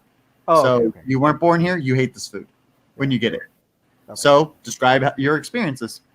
Oh, Adri looks at the food in disgust. However, as she I both give you guys your plates. looks at the food, she looks at it in disgust, but her stomach growls, and so she recollectly starts stuffing her face. Yeah, and I'm already about halfway through mine. And look at her. What? Something wrong with your eggs? As she holds up the egg that is like halfway runny and halfway hard. It's just in the sky, and takes a small bite. I mean, look, protein's protein when you ain't got nothing else. And this was the cheapest on the menu. I will have to. I kind of like Also, how do you not like quail eggs? They're just tiny chicken eggs. tiny eggs. Well, they're like seagull eggs, probably. Those poor. right? Oh, No, God. no, They're like eagle sea quail are much eggs. bigger. Like this, and they got better nutrients, and it we're tastes gonna- exactly we're gonna the break- same. We're going to break from these two players eating food on the shorefront to our fisher. What did you end up catching? So far, I have caught 7 tilapia and 1 mite fish. Excellent. that is. Are you finished for today, or are you going to Yes. haul in? Or are you going to haul in your fish? We're gonna fish some more. I got a barrel to put the fish in right there. Excellent. So recast your nets, and then tell me how many hours need to elapse again for your fishing. Another 3 hours for my fishing. Okay, excellent. And so, did anything particularly happen while you were out on the ocean front, or was it just a regular day at the sea? Well, if I don't see anybody around, I get out my harpoon and I go for a deep water dive. Yeah, Okay. All right. which sometimes also results in spearing fish, but there's not really a chart for that. No, there's not. Yeah. All right. So then okay, so we'll break away from the fishing to go all the way back to Audrey and Marina finishing up their breakfast or their lunch, I guess now, their brunch. It's like 11:40. Maybe we should look. Thank you again for this, for buying dinner or lunch, breakfast for Audrey. Would you? We should probably look for a boat. I Whether we're full. agree. I mean, we should definitely head out to where the boats come in for sure. You know this town better than we. Lead the way. Okay, and we head right down to one of those, like the longest like set of docks, right between the two, the long one and over, right in, like where the big square plate is back, Left. come up and to the right. Left. Right here. Yeah, like that works. Okay. So this is where fishermen tend to bring in their catch right here, bring it Mm-hmm. fishmonger plants. Yeah. So, I mean, depending on how long this fisherman's been out for, right? Should show up right here. We just have to wait. Let's see. Oh, excellent. So you're waiting with your gold pieces for the fisher. Excellent. Well, then we go back to the fisher. What are you doing? Well, fishing for the next 2 hours. All right. So what are you What- going to do? Well, yeah, what are you going to do? What is our like the fisherman doing in the plant now that word has gotten out that something special is Oh, in the background? Oh, Oh, yeah. Because we left the restaurant now because we left the restaurant to come over this way. and headed like. kinda Okay, this way. so I actually had a whole thing for the restaurant. So you guys are finishing up your breakfast. I didn't know okay. you guys were going to leave. Okay, so you guys are finishing up Go your ahead. breakfast, and we have Marina that stands up, and she suggests that they go and look for a boat over at the docks because earlier they had a conversation with a fisher, and in a few hours he was going to show up at the docks with today's catch. So Right.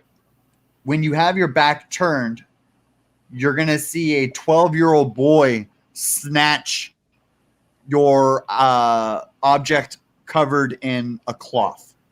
And he's going to run away. And it's going to require you guys an AC of 15 or higher to catch up first. What's the object in the cloth? You It's don't me. know. Oh, don't we know. don't know. Oh, okay. Okay. That goes for you Roll. too, Audrey. Okay, let me roll. I cannot. Just tell me what it is. 16. Okay? 14 on mine plus whatever my checks are. No, it's just a 20. So so you miss him. And better yet, describe to me the situation. Marina, you miss, but Audrey, you catch the young man. So what goes on? Okay, so Audrey takes the hilt of my scythe and it extends long and catches the thief by the back of his shirt, and then it retracts again, pulling the thief back closer to Marina and Audrey. When the and thief's then- within melee distance, he stabs you 2 times in the chest for 1d4 each. Oh man.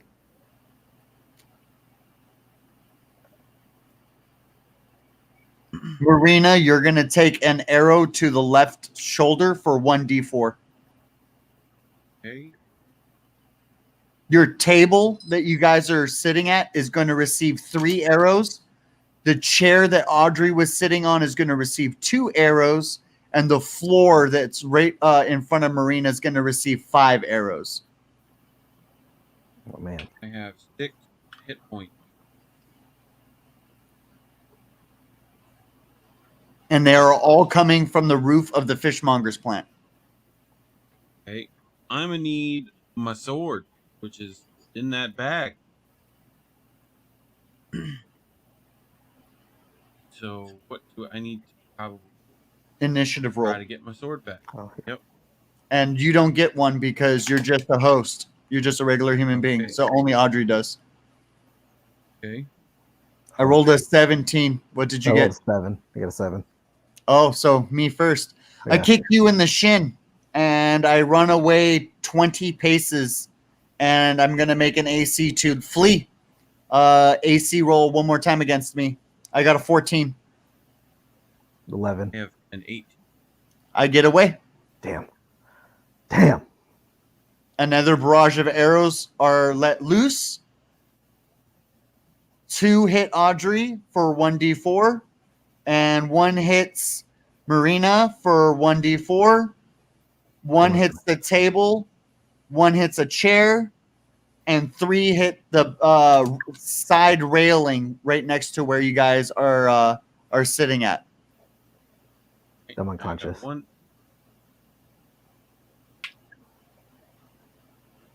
I'm 5 hit.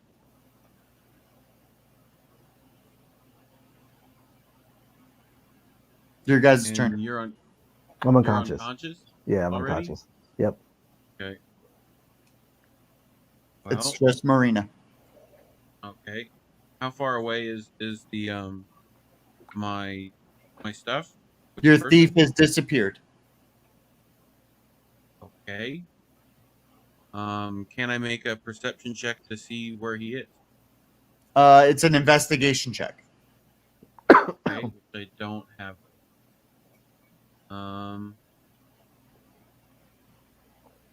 Can I sense for my weapon? No, Yep. Okay, you're just a regular human. gotcha. Well, I think I'm going to use my stealth check, right, to like try to sneak out of it.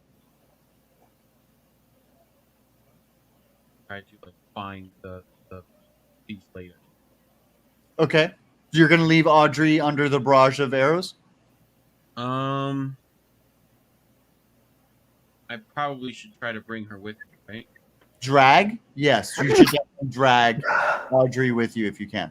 Because if not, I'm going to release another barrage of arrows. Cool. I'm gonna roll. I have a 12. Okay, so that is Plus- high enough. You plus need to two make stealth. so you need to make a strength check against Audrey to pull him to safety. Your stealth check is enough. Okay, I can use athletics. Sure, you can use Plus 10 athletics. Athletics. Audrey, I roll. have a Got a 2. I have an 8. Can you hear me? Plus I got a 2 2. is 10. I have a 10. So Okay. you roll. You can pull me. Yeah, so where do you pull him Yeah. to?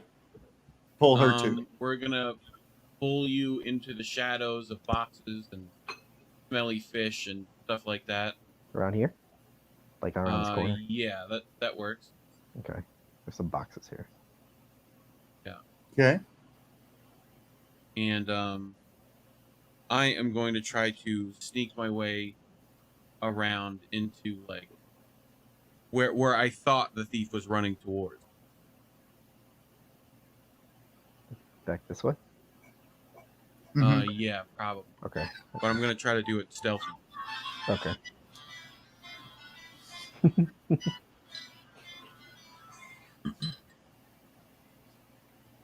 Roll another 20. I have a 14. Plus my 2 stealth, which is like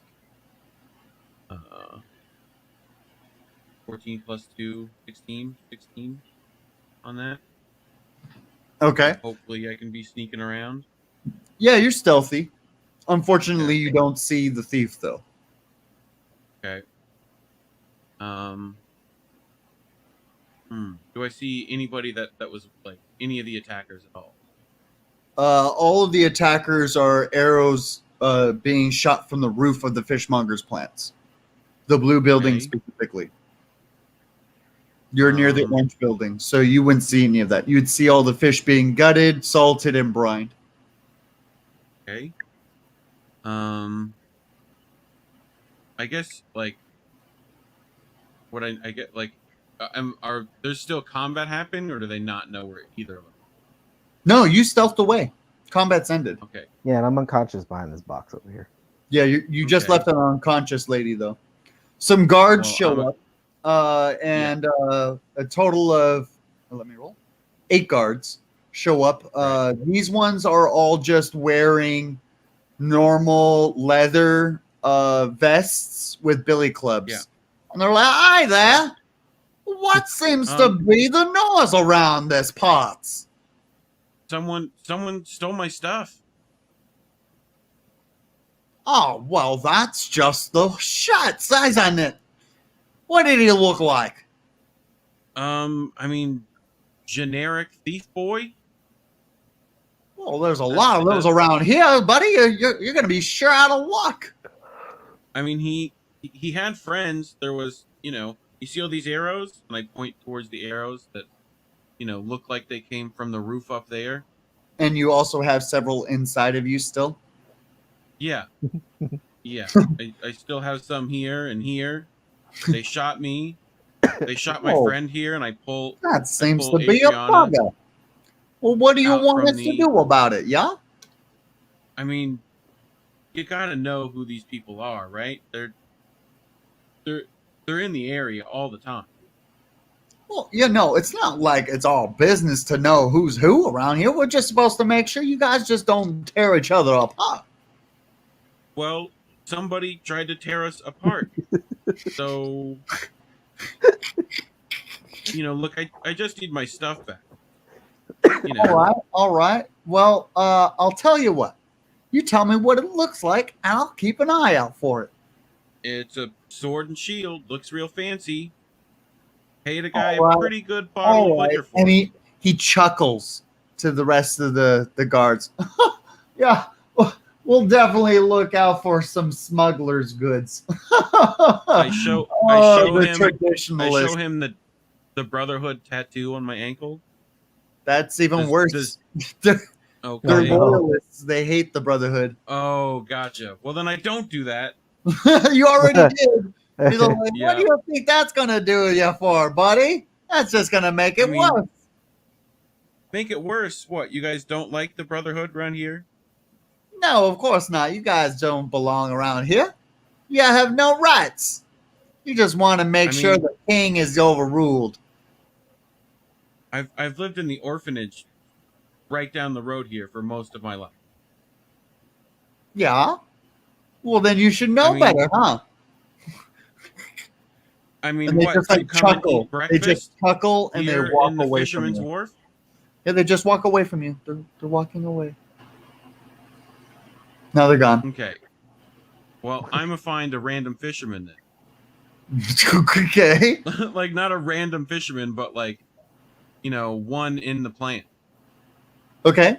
You go inside the fishmonger's plant, and you see a fisherman just show up with their days full of catch. Okay. I'm trying to find someone who could find, my stuff. Seeing as how I kind of need it. So Audrey, it's been a whole hour of you being unconscious. Do you have like brain damage at this point in time? no, I just she's at this. I'm just waiting for my turn, but yeah, Audrey sits up. Audrey's behind the boxes and she sits up and she's just like looks around and then her stomach starts growling. Okay. You see Marina in the distance. The red glow of the blade lights up again, and I say, Audrey, we should probably reunite with Marina, as we were just attacked. She may need help, or he may need help. You're he, right? Or she? It's a she. She may need help. She may need our help. So And you then we're gonna- go up to her. we She's run currently talking to a fisherman. Mhm. Fisher, are you finished over there, Colme? Or are you Yeah, still fishing? it looks like I'm done. It'll probably take me what? Half All an right. hour, So an hour. what's going on with you? I've decided to sail the ship back in. I caught a sagefish and a Nice. giant swordfish. Holy shit! Nice. And then you're docking to sell your day's worth of goods. Yeah. Okay, so Marina's talking to you. Oh, Right here.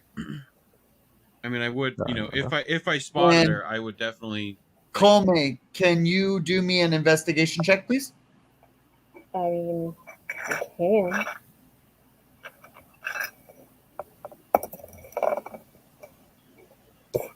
Ten. While coming into port, oh look who's battery's low. I know. Not mine. Not It's me. doing it. It's doing its Not thing. It's sitting there at the end of the life. Let's see if I can You find could it. send me this picture through my email and I'll screen share it. Oh, okay. All right. Let me send that real quick. So you don't see anything, but you see Okay. that a ton of arrows over at. You actually Oh. see some waiters removing arrows from a table and some chairs and some side railing at a restaurant on your way in to the dock. And when you enter the fishmonger's market to sell your goods, Marina runs up to you. Hey, did you? I recognize you. You were the one that killed those people in. Well, I Yesterday. didn't kill anybody. I mean, they seem to have died around you. I punched a guy in the nose. Well, I mean, that could do it. Look, I just got attacked and my stuff stolen. I was wondering if you had seen anything or know what might have happened with that. They seem to be, people from, around the I've just this been fishing fishing area. all day. I haven't seen anything. Okay. I guess Marina, Slith would have probably, yeah. is this the person who saved our lives? This is the one that was near you when I found you. You there? What is your name? I'm Colme. Salutations, Colme. I am Slith, and this is Adri. We would like to thank you for saving our lives yesterday.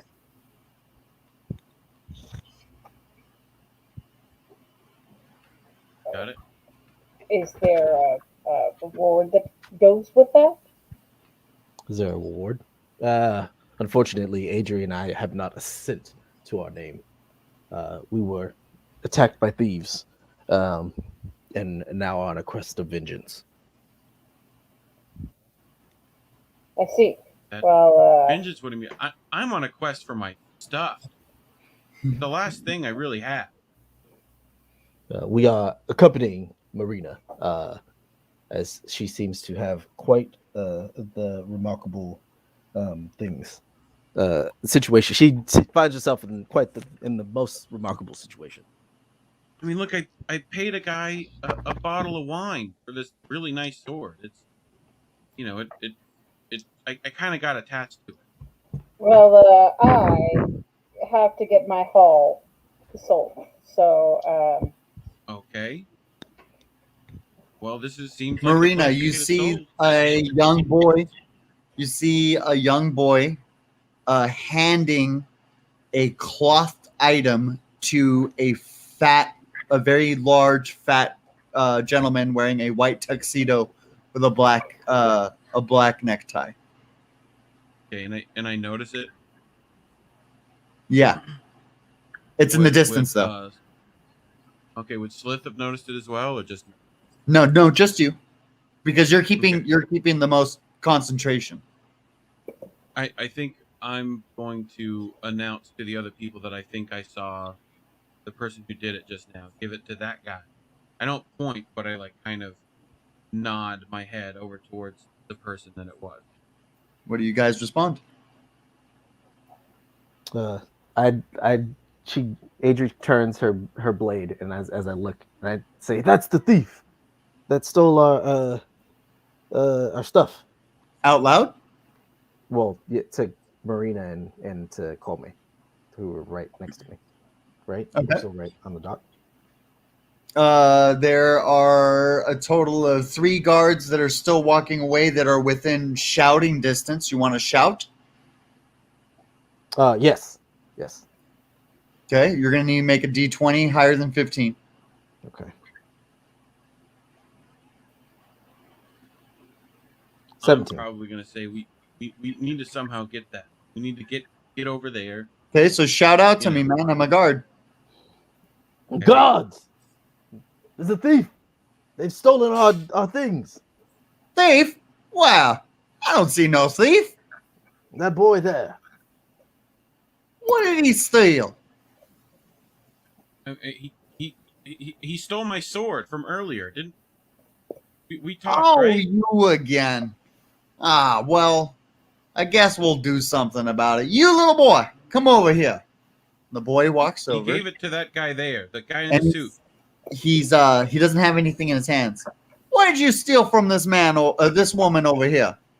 I didn't steal anything. I swear I didn't steal anything. And he's hiding this blade behind his back pocket, and it's got blood on it. Check his hands. He stabbed my friend. Audrey, you're not gonna say anything? Slith remains very quiet as Audrey turns her head off the other direction. All right. Let me see your hands, boy. Come on. Let me see them.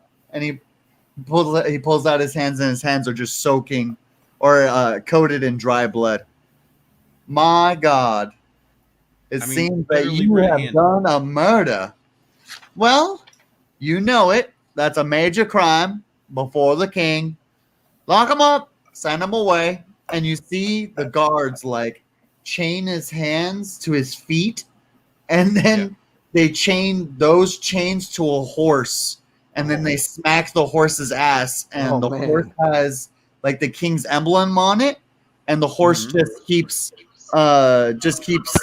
riding away, like it just keeps riding off in the distance, and it takes that person to the king. I told the guards that the guy had my thing, right? Yeah, but like the suited guy. They're not going to do anything about the suited guy.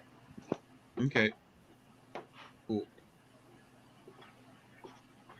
So they leave pretty much? Yeah, they just go back to patrolling. Okay. I'm gonna tell the scythe, right? That we need to get my sword back. It's on that guy over there, right? And I point in that direction. He has it. You see that bundled, you see my jacket? It's got my sword in it. Okay, so the fat guy in the white suit's gonna go into the blue building on the left-hand side, the mansion. Okay. Prime Water Mansion. That's where he's entering in. Look, I just need you to distract him. I can sneak around the back and hopefully get my stuff. Pretty sure. What's your response? Are you just selling the fish and totally ignoring everybody else? Is that what you're choosing? I'm going about my business. Gotta sell the fish. Awesome. Sell your fish. Sell your fish for your gold pieces. Butchered so I can have a nice swordfish steak tonight. I mean, like, gonna do? All right. Okay. Audrey and Marina, what are you doing right now? Are you going to enter the Prime Water Mansion, or what are you going to do? Because he already entered the building. I'm going to try to sneak into the back, right? I'm going to try to. Yeah. Marina, she's going to do that, and then Audrey and I are going to cautiously try and make a distraction well, not make a distraction, but like walk to the front as like the target of anything that might happen. Okay, so you're gonna see he opens these two large plain doors on the second floor balcony and walks out and peers across the docks and the fishmonger's yard, and he oversees everything, and you can see him ask several questions to the nearby captains and the crews. But he's got this huge booming voice, and the location of his house also makes it convenient for his smugglers and crews to slip goods through a secret entrance that leads to his mansion cellar. So you're a smuggler, yes? Yeah. So you would be a part of his smugglers and crews. So where is the secret entrance that leads to his mansion cellar? Probably right off that empty net, right? You tell me, bro. I mean, I would imagine so. He needs to get it like in and out of the water there, right? Okay. Secret cellar. I'm gonna go. It's like right between the empty net and that other dock. Okay. All right. Yeah. And what is the secret entrance? I'm gonna say it's a barrel. You pull off the top of the barrels, right? And it's like stairway, That's cool. like down. Okay. The mansion's most notable feature is its grand entryway and feast hall. You can see that the Fat Man hosts at least one extravagant feast per week in this location. Headlines by food and drink bought in distant ports are all over the place. You can see fine wines from other places, food from far off lands. His cook is a young gnome named Feliza. Sometimes you can hire her, or she can hire you, to find rare herbs, meats, and other ingredients for her world-renowned dishes. And she pays for these dishes too. So if you acquire the goods for her quest, you can sell the dish afterwards because you know the ingredients for the dish.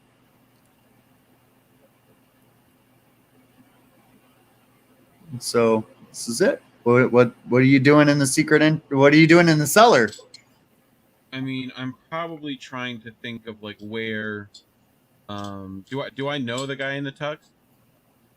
No. Okay. Oh wait, you're a smuggler. So Yeah. yes, you know him. Okay. If you look at your Would I know- NPCs, do you have your NPCs? I can pull him up, I guess. Okay. He is Gellin Primewater. Okay. Look. Male, human, noble, slaver, and smuggler king. Gotcha. I've had to deal with.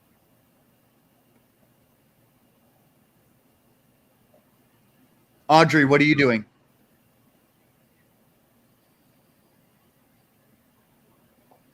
You're muted. Can't hear you. Muted. Oh, okay. There we go. Sorry. Audrey and I walk in. You notice that Marina disappeared, obviously, right? Because you're keeping an eye. You said you were keeping Right. an eye.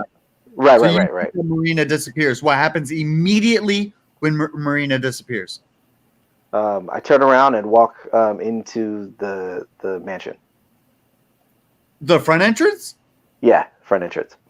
Oh shit! Okay, you Yeah. knock on the door, and a Yeah, knock on the very spruce butler and opens the front door, and it's a dark elf. I speak. How Oh. may I help you? We are looking for someone who has. Well, our friend has had her things stolen, and we are in search of the culprit. Clues have led us to this mansion. So it has. Why Yes. hasn't the law enforcement taken care of it? Why are you doing this instead? Adri is just a harmless girl looking for her friend's stuff. I just happen to be her friend who is sealed away in this weapon. Anyway, that's not So- important. I'm a dark elf. Magic runs in my family. Ah, It's nothing see. new. you are also Now a man take of away culture. the fact that your business does not lie here in our building. If you do not have an appointment, I'm afraid you're going to have to find yourself elsewhere. Thank How you, would we? and how good would- night. how And he would closes we- the door in your face. Damn it! And you hear several locks. Chink. Awesome. Well, that didn't work out too well. Let's go see if we can find Marita. And we walk off towards the direction that we saw her walk off into. I'm getting like deeper into the cellar, right? Okay. Yeah. Trying to like, I don't necessarily want to get caught, right? But I'm trying to like find, either my stuff or prime water. Right? See if You I actually I'm- see a brand new shipment of smuggling supplies and a list on the wall. Okay.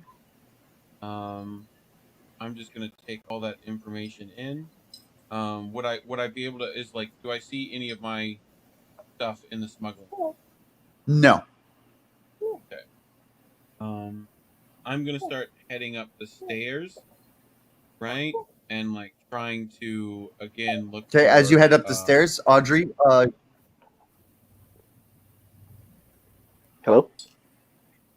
you come around the corner and you see a barrel and I guess a bush. Oh, okay.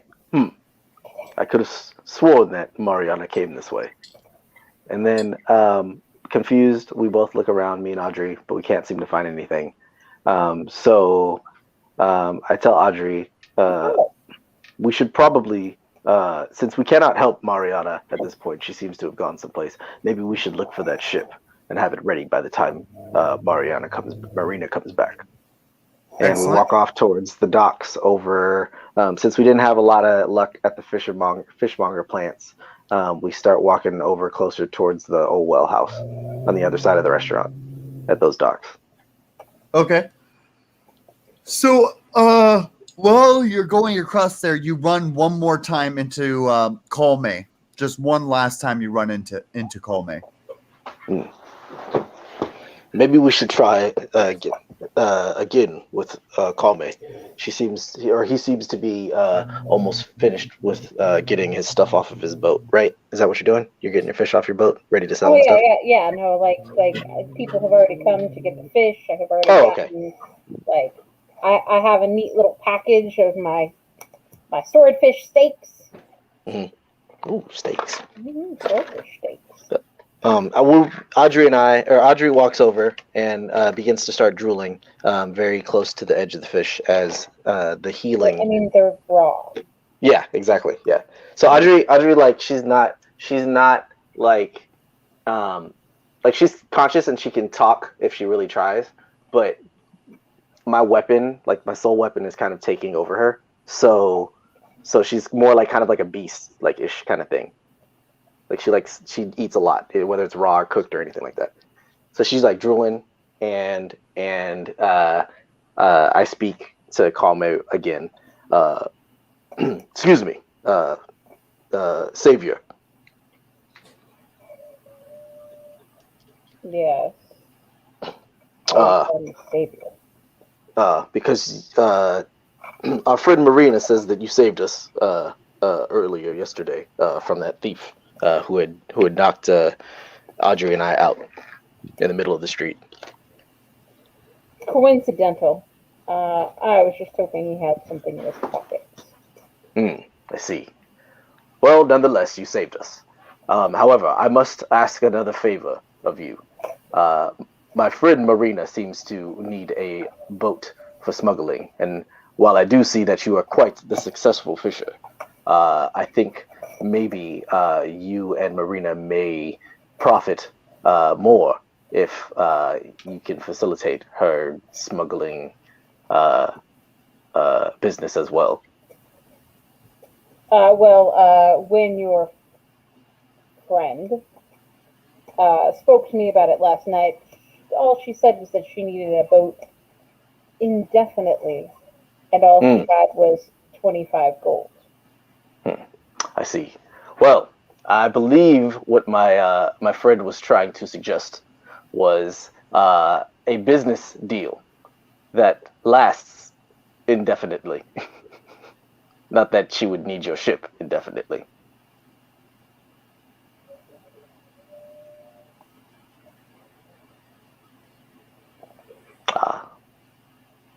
So you might want to take that 25 gold as an investment. Venture. Did you happen to find the thief who relieved you of your money? Because last I heard you had none. Marina is on that as we speak. She's on the search. However, I can't seem to find her right now, so I've come to maybe get things ready when she returns. I tell you what. Where we were, though. We were at that. What was that? You do know we were at that mansion. Yeah, but I couldn't get in, and then I went to go look for you, but I couldn't find you, so I went back to the docks to try and get the ship that you needed. Right. Well, I tell you what. You can find me on the Black Pearl. I'm at the second to last ship at the end of the harbor.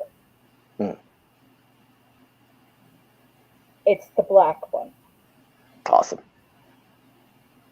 So we will do that. And when you figure out your financial situation. Correct. And me and Adri sit on the side of the dock and wait Marina. Okay. I guess it's back to me, huh? Is there a chart for how much I should be receiving in monetary compensation for my various fish? Yeah. The fish are all they're priced to weight, so it's 1 silver piece per 1 pound.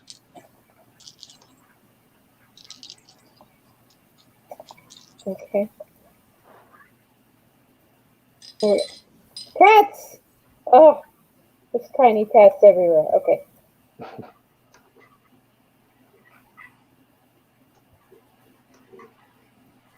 And so we leave ourselves with Marina. So what is Marina doing? You're walking up a staircase, right? Yep. And I'm walking up the staircase, which comes into probably the crew quarters, right? You know, and I'm gonna walk in like I would normally walk in through the smugglers, you know, crew quarters, right? And I'm hoping to find like someone in there that I, you know, can ask if they've seen this stuff. You know, like more like I'm going to try to deceive them into telling me, like I'm here to Ashton, fence this Ashton, I up. have to change my son's diaper real quick. Can you play as another crew member, another smuggler inside the mansion real quick? Sure. Yeah. So I'm going to try to deceive you that I'm here to fence the special goods that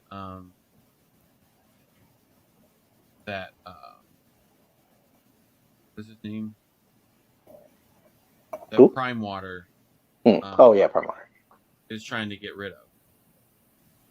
Right? Okay. You there?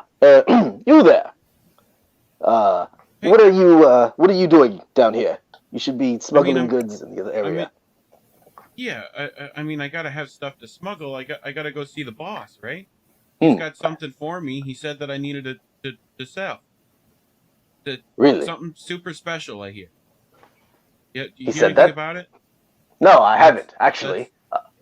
And I lean over to ask another guard if he's heard anything about this, and he says, "Oh, I think I did hear something about new goods being smuggled in." And I lean back over to Marina. What are you actually smuggling in? I heard it was a sword, super fancy, has a shield with it. He leans to the other guard. Was it a sword and a shield?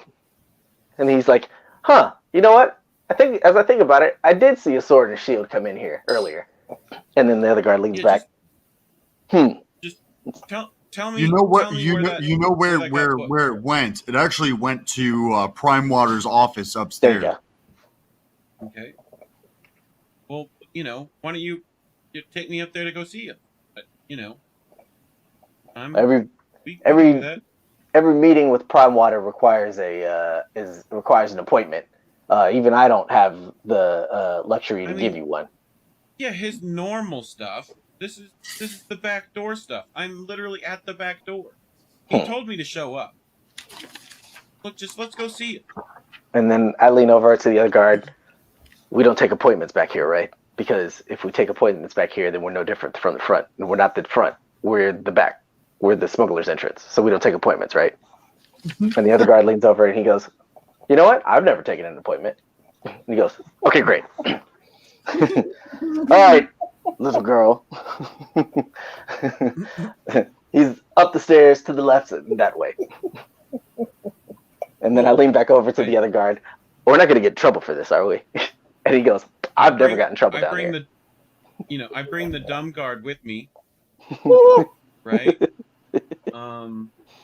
Just look, I'm going to need someone to vouch. So, you let me in. So let's go. We'll go see him. You get up to some solid gold-cladded doors, and who knocks? I'm gonna say the guard knocks.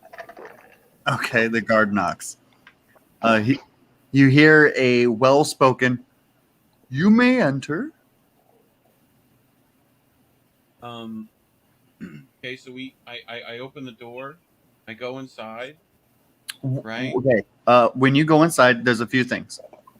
Yeah. Galen is a well-spoken, dapper old gentleman with a neatly trimmed beard and a fancy wardrobe. With his cunning instincts, he has positioned his family to become the most prominent merchants in town, but he now faces an intricable problem. Gellin has made his fortune through smuggling, his textiles and lumber exports serving as a cover for his illegal activities. When Saltmarsh was a sleepy backwater, he could operate this with impunity. Now that Saltmarsh has attracted attention from the outside world, he sees business growing more difficult and less profitable. Over the years, Gellin has cultivated relationships with a number of contracts among the sea princes. His ships move illegal goods, including slaves, between their realm of Keoland and theirs. Gellin takes care to keep this side of his business quiet and secret, since any hint of involvement with slave traders would mean that the end of his days in Saltmarsh, if not his life, if a guard found out. Gellin seeks to keep his smuggling cartel functioning with as little interference as possible. Having a seat on a council puts him in a perfect position to maintain his business while supporting all aspects of the traditionalist agenda. His popularity in the faction is second only to Edda Owlland. Because Gellin is the wealthiest man in the region, he garners a great deal of popular support from many feasts, entertainments, and other diversions. His supporters with expenditures and donations often make him the wealthiest man anywhere. He pretends to care little for the daily functions of the council, defaulting to throw his support behind Edda's position, simply throwing money at it. In truth, this defense is a ruse, as he uses it to mask his efforts to shield his smuggling empire. Go on. What does the inside of the room look like? I imagine it's probably like,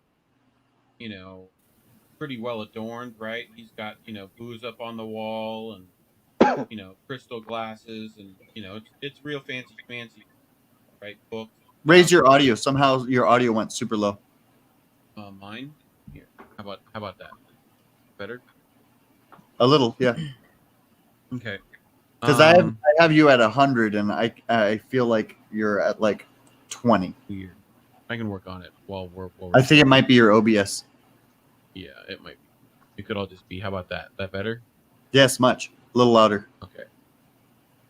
That audio. Yep. How about that? That's much good. better. Yeah. Okay. I'm gonna walk in, right? And first off, what does the room look like? Like I said, it's got like books on one side of the wall, and he's probably got like glass, big glass window on the other side, right? Big desk in the middle. Does He's got like a bar cart, a bear, like a mannequin of a bear or something like that. I mean, like a bearskin rug with like a fireplace on the other side. Cool. Right. I mean, the wealthiest man in the region. What does his office look like? You know what I mean? Yeah, he's got like charts and stuff on a table on He's another also part of the your room boss. Yeah, like he definitely knows me, right? I've smuggled quite a bit for him. I'm one of his favorite smugglers, right? So I'm on his pretty desk inconspicuous. is your supplies. So Right. include that with the description of the room. Yep. So it's on his desk. So I walk in, and I talk. Gellin, I heard some people brought some stuff for you to sell to me. That is correct. We just received a brand new shipment in this morning. A young man hand delivered it to me while I was inside of the fishmonger's market. Yeah, and I pull one of the arrows that like is like kind of sticking out of my waistcoat with like my blood on it. Yeah, this is you can give this back to him if you want. Right? That's our. Why do you have our arrow in your shoulder? The stuff's mine, Gillen. I paid fucking Greg a bottle of, booze last week to get it off him. He These said he fucking got it off a morons. guy he killed. You know, you can never find good help around here. I swear to God, I pay these gentlemen 15 gold pieces a week to just do what I tell them. I tell them look. get goods, and what? So what? They can't get goods legitly, so they just steal from our already existing smuggling members. Of this doesn't help course. our What do you empire think at we've all. been doing for years, Gillen? Can you do me a favor and bring Yeah. in the culprits to my office, please? In 15 minutes, well, I'll be right back. He goes into this side room. It looks like a lavatory. Right. Okay. I can just go grab my stuff, right? Do whatever you want.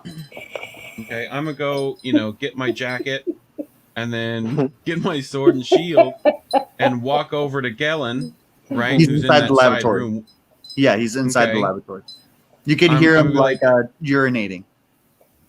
Like, hey man, look, I know it seems that you might not believe me, but if you just let me show you when you get a chance, I can prove it's my stuff. He's like, no need. Right. I believe you. Just make sure you bring the culprits back. I wanna get it the whole deal. Get him in here. We're gonna have a Well, conversation. One already got dealt with the loyalist guards, so The they door- sent him on a the horse door and got him opens. out of here. The door opens and you see him zipping up his pants, and he looks at which one? The boy got he stabbed one of my friends. He And the looks at loyalists took you him. and he says that's his son. Oh, well, that's what. Why are you sending your son out to steal stuff for you, Gillen? No. He doesn't listen to me. You see, he's a rotten apple. Look, I know what you really talk in. How much you gonna pay me? To bring him back or to teach him a lesson? Both.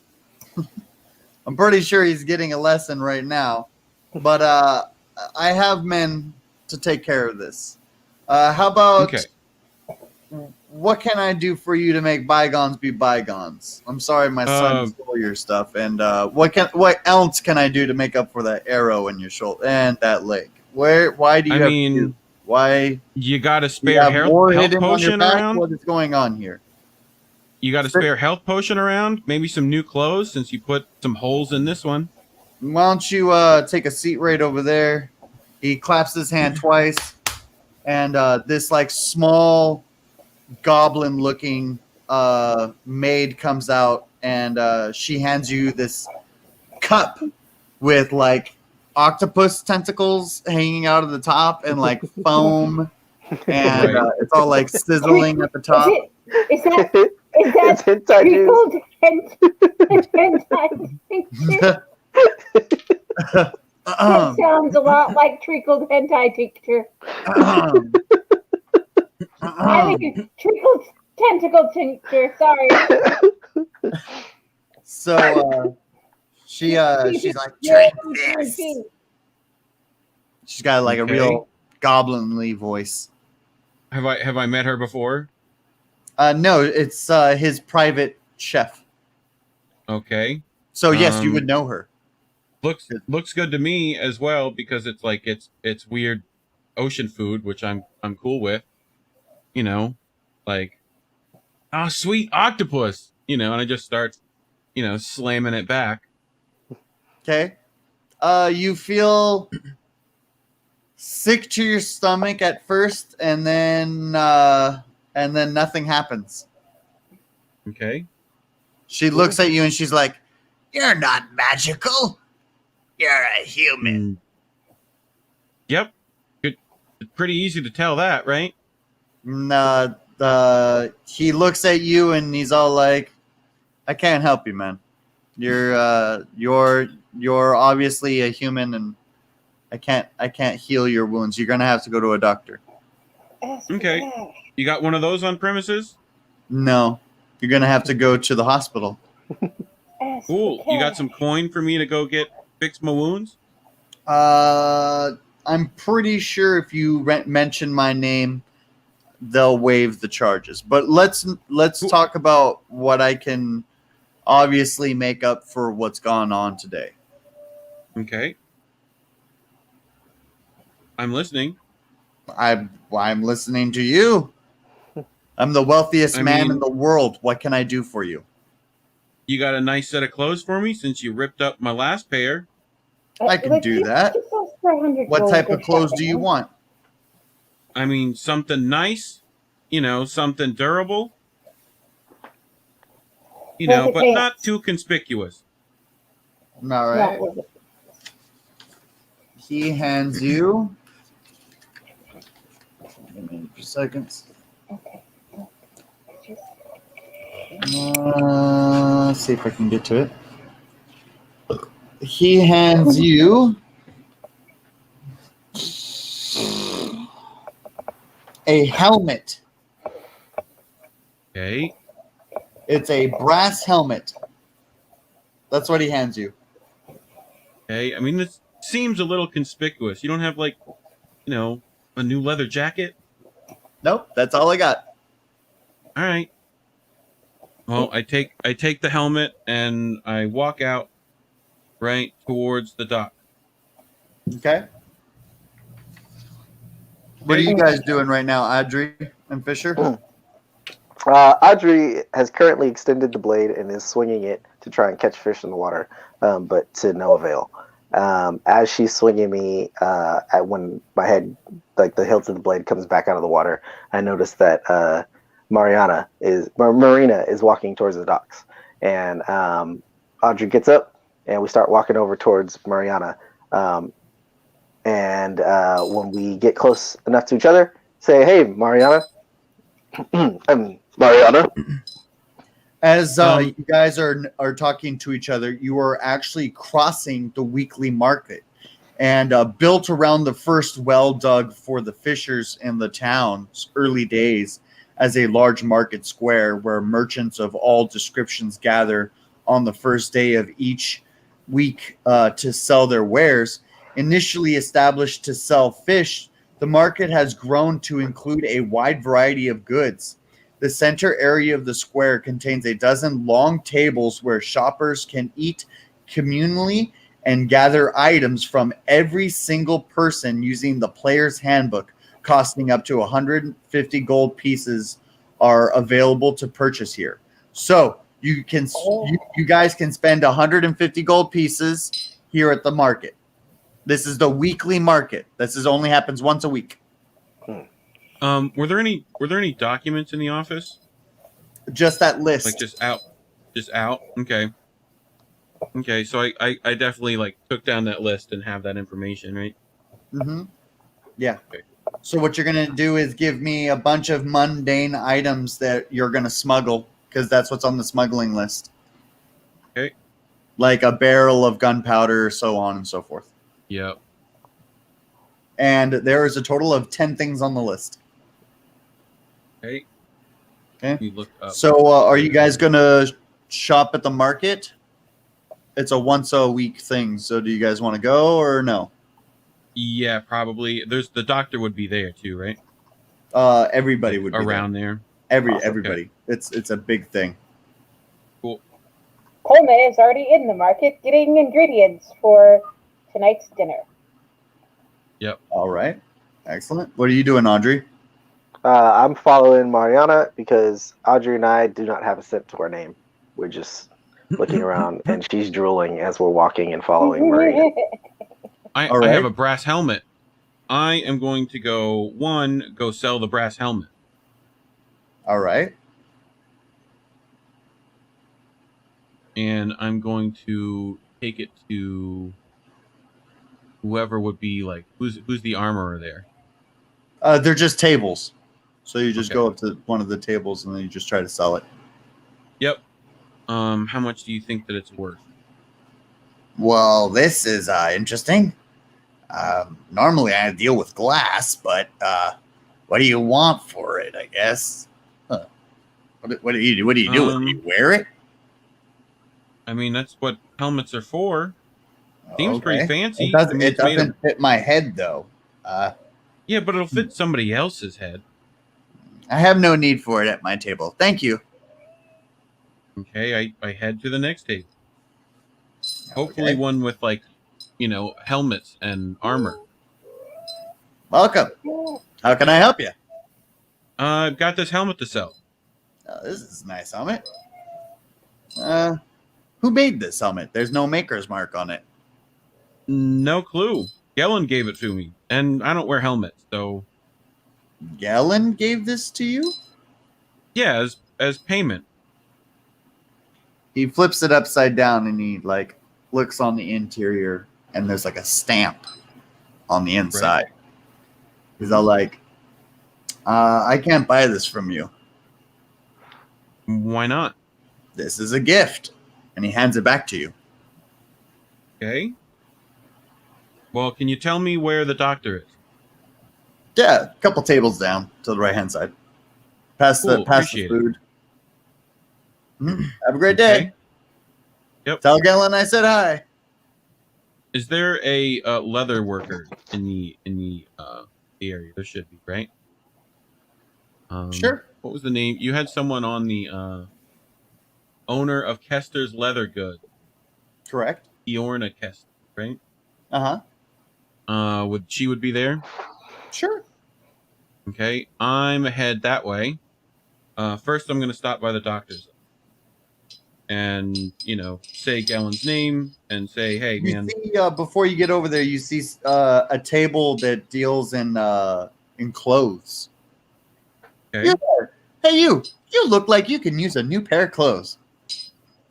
I would appreciate something. What do you got Do for you me? like any of what we have on our wares on the table before you? Okay. I mean, let me look at my merchant cost, right? There. Then I'm looking for what rarity would my helmet be? Your helmet is a part of the campaign. Okay. So I can't sell that, which I won't. But I'm looking for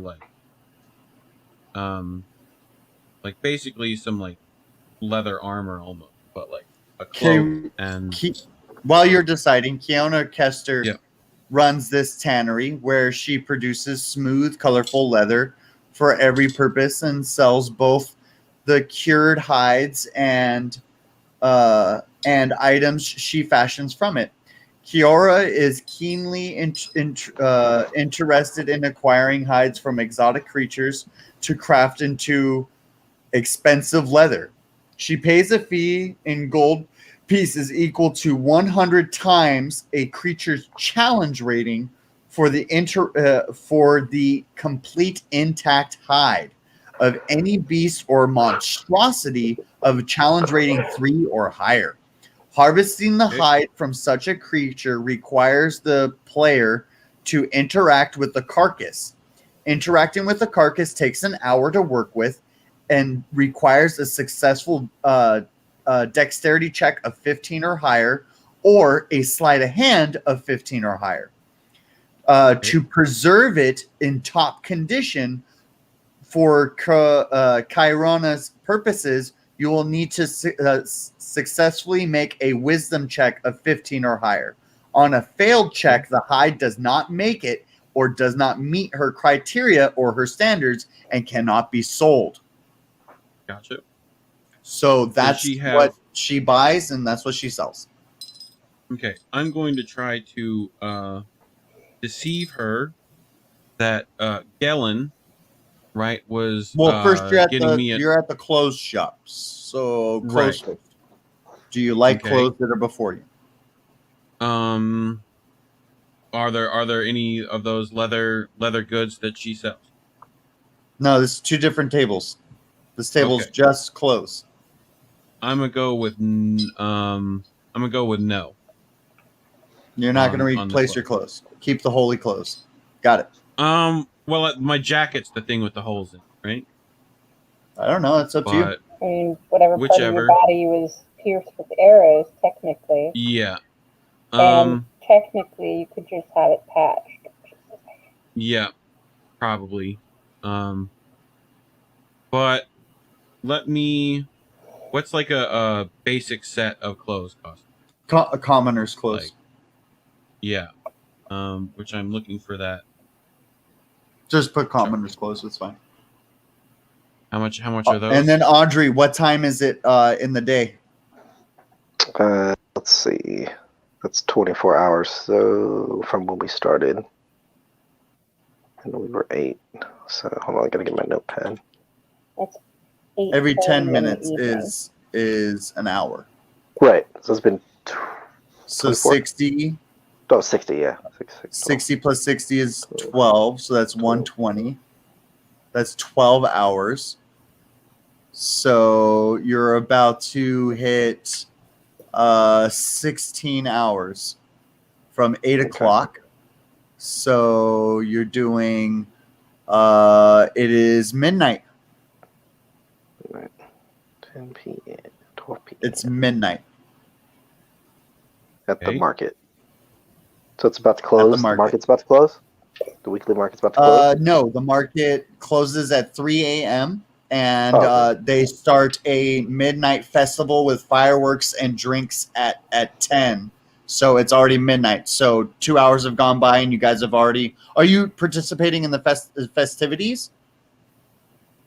Like people are dancing, there's drinks, there's weed going around, there's fireworks. I've been kind of moving in and out of the party and stuff. You know. Okay.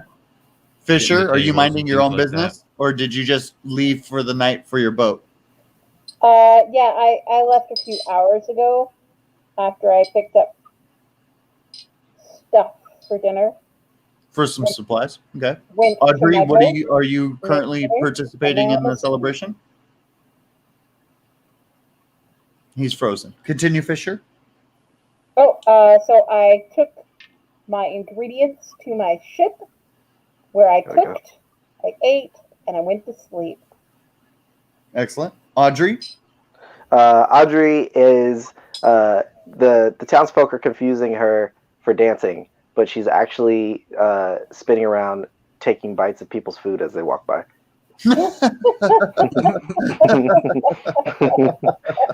And is drawing a crowd, which is causing more food to pile up, and she starts dancing faster and everybody's clapping and having a great time. It's at this moment in time that you collapse into the doctor, and she looks at you and she says, "You've had way too much to drink." Audrey kind of stumbles, and I say, Audrey can take care of herself. We were here with a friend, Marina. I believe she needed medical attention. Do you happen to know where the doctor is? She needs medical attention. How many times have you been stabbed? And like they just like look at your shirt and there's like at least 7 holes from like stab wounds to your chest, and then there's like several holes from. Did you even remove your arrows, or are they still in you? Well, as I'm healing, they get pushed out a little, so they at some point they fell out. Okay, so they're just a bunch of holes left over in your suit. So Yeah. appearance-wise, you don't look harmed.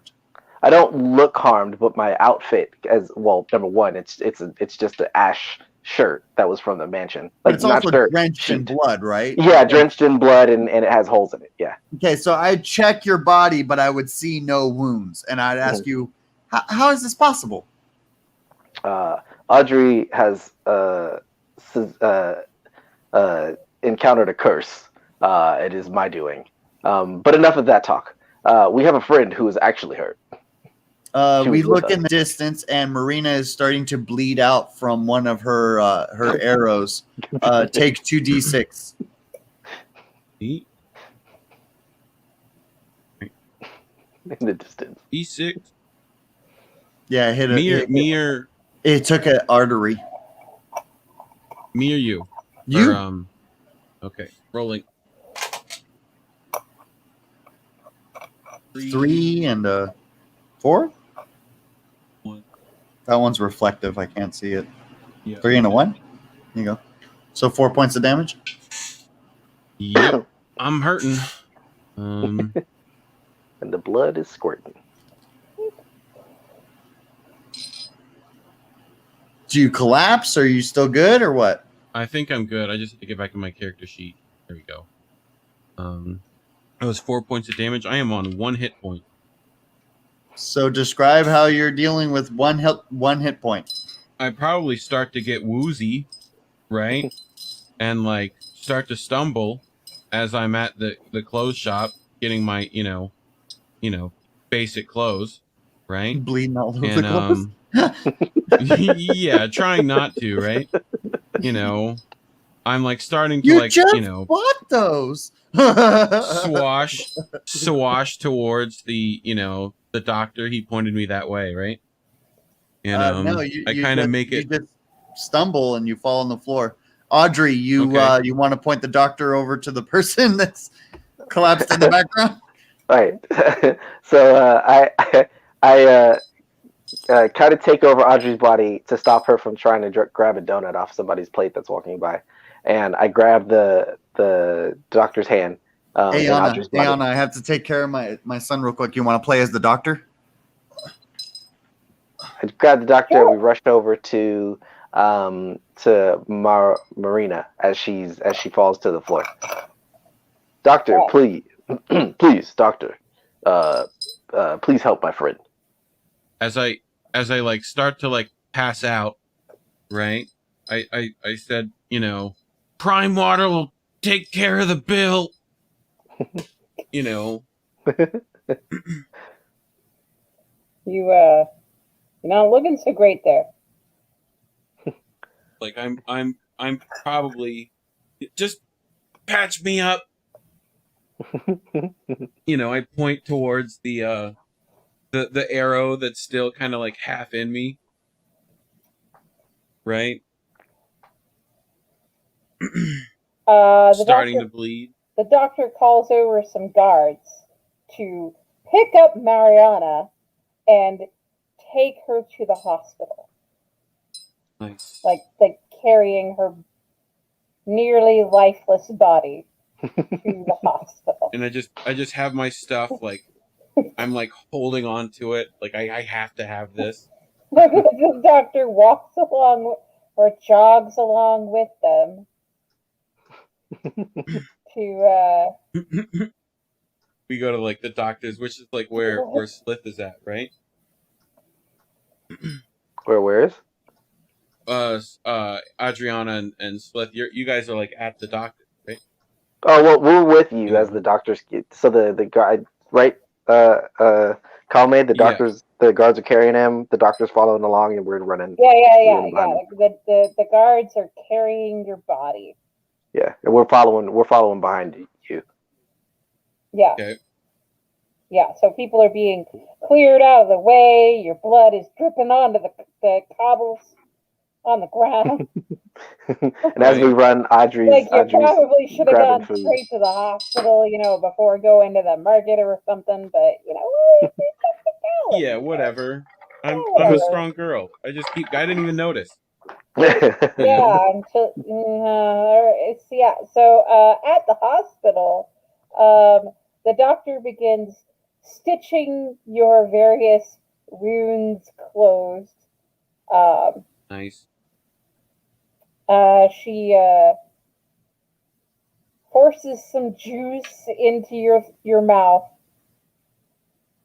so you got a little extra calories going on. The wound, and pull the arrows out. She does is she takes the arrow that's still sticking in out and staunches the flow of blood before stitching it up as well. Yeah. Yeah, Cool. it's the best the doctor can do for you, but the stitches look good, and you're not bleeding anymore, so you're not gonna die.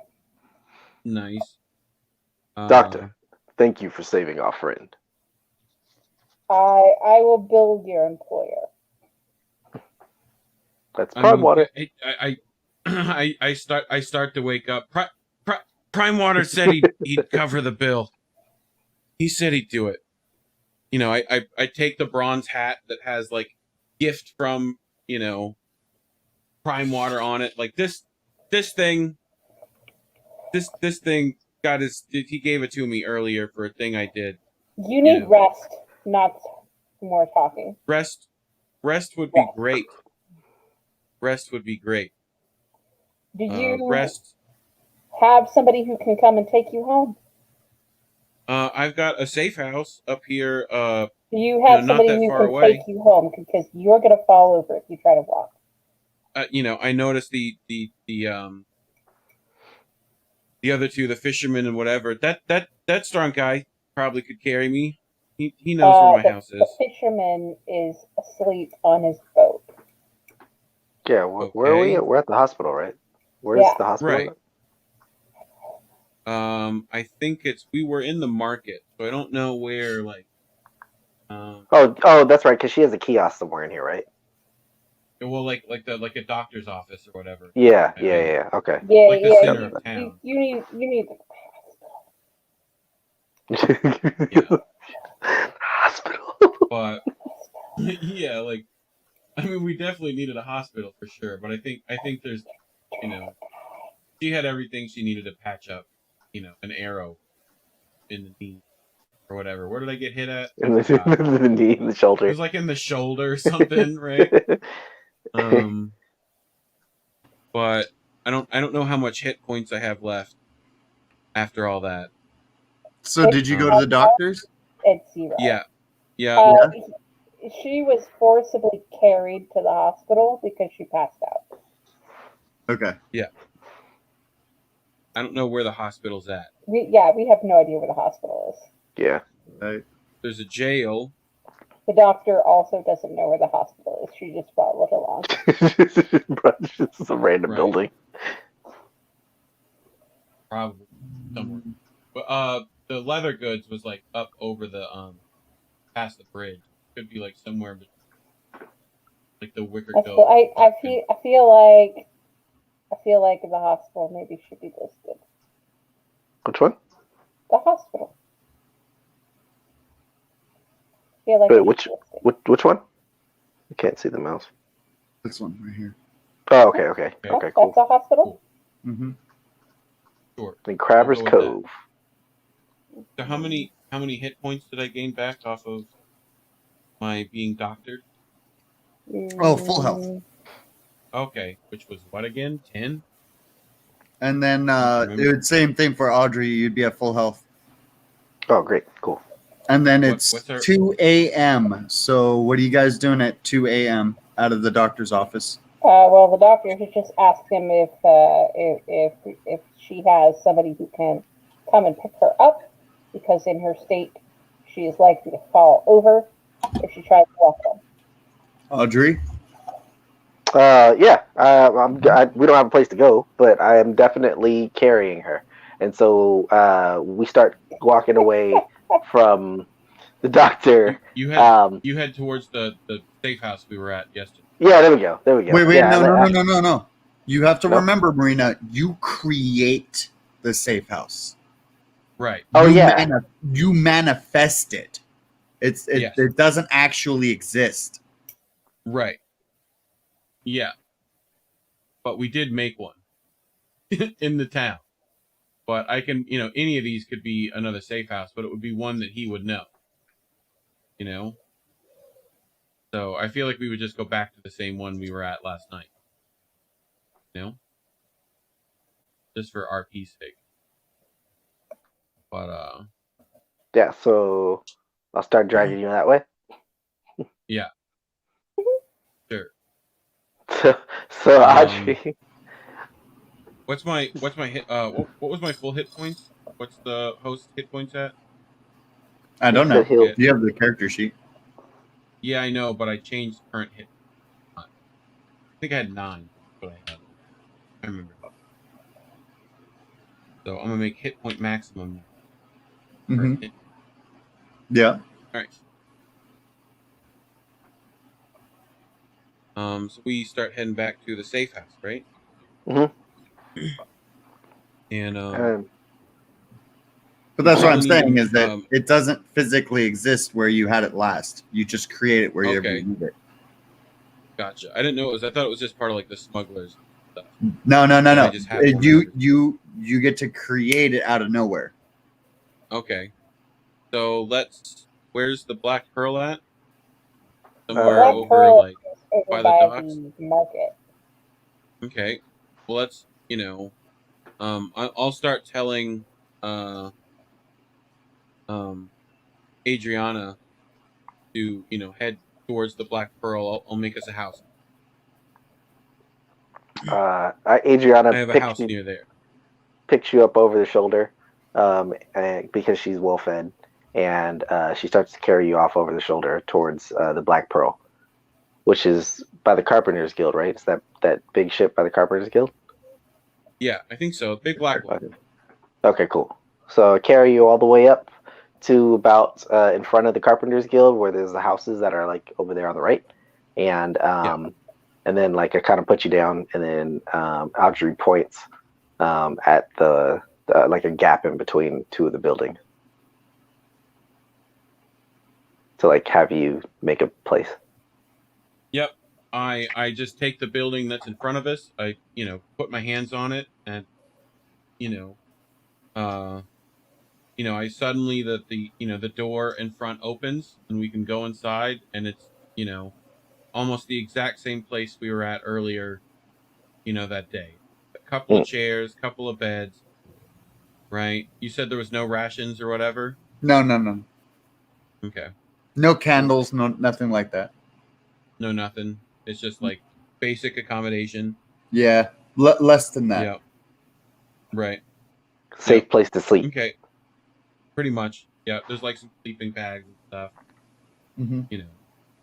But I we head in there, right? I say we we wait here, and then we go find our fisherman friend this morning. Look, I while I was in there, I managed to see all the the list for the smuggles that's happening in the next month, right? Plus, I'm pretty sure what's his name again? Calvin? Prime Water, is that what it is? Prime Water. Gellin. Prime Water's son is going to be an issue for Gellin. So, we probably can look at that and make some money off that profit. Slith, Audrey is already knocked out and didn't hear anything that she said because she just passed out because she was full. But Slith is listening and agrees with you. And he's like laying on a pillow or I'm laying on a pillow because I'm still in Audrey's hand. By the way, Audrey can't let go of the scythe. It's like bound to her hand. So she's just like, it's in one hand. She's laying on the pillow and you're talking kind of to me. That's dope. Having a conversation with an item right now. Yeah. Pretty cool. All right. So what does the item say?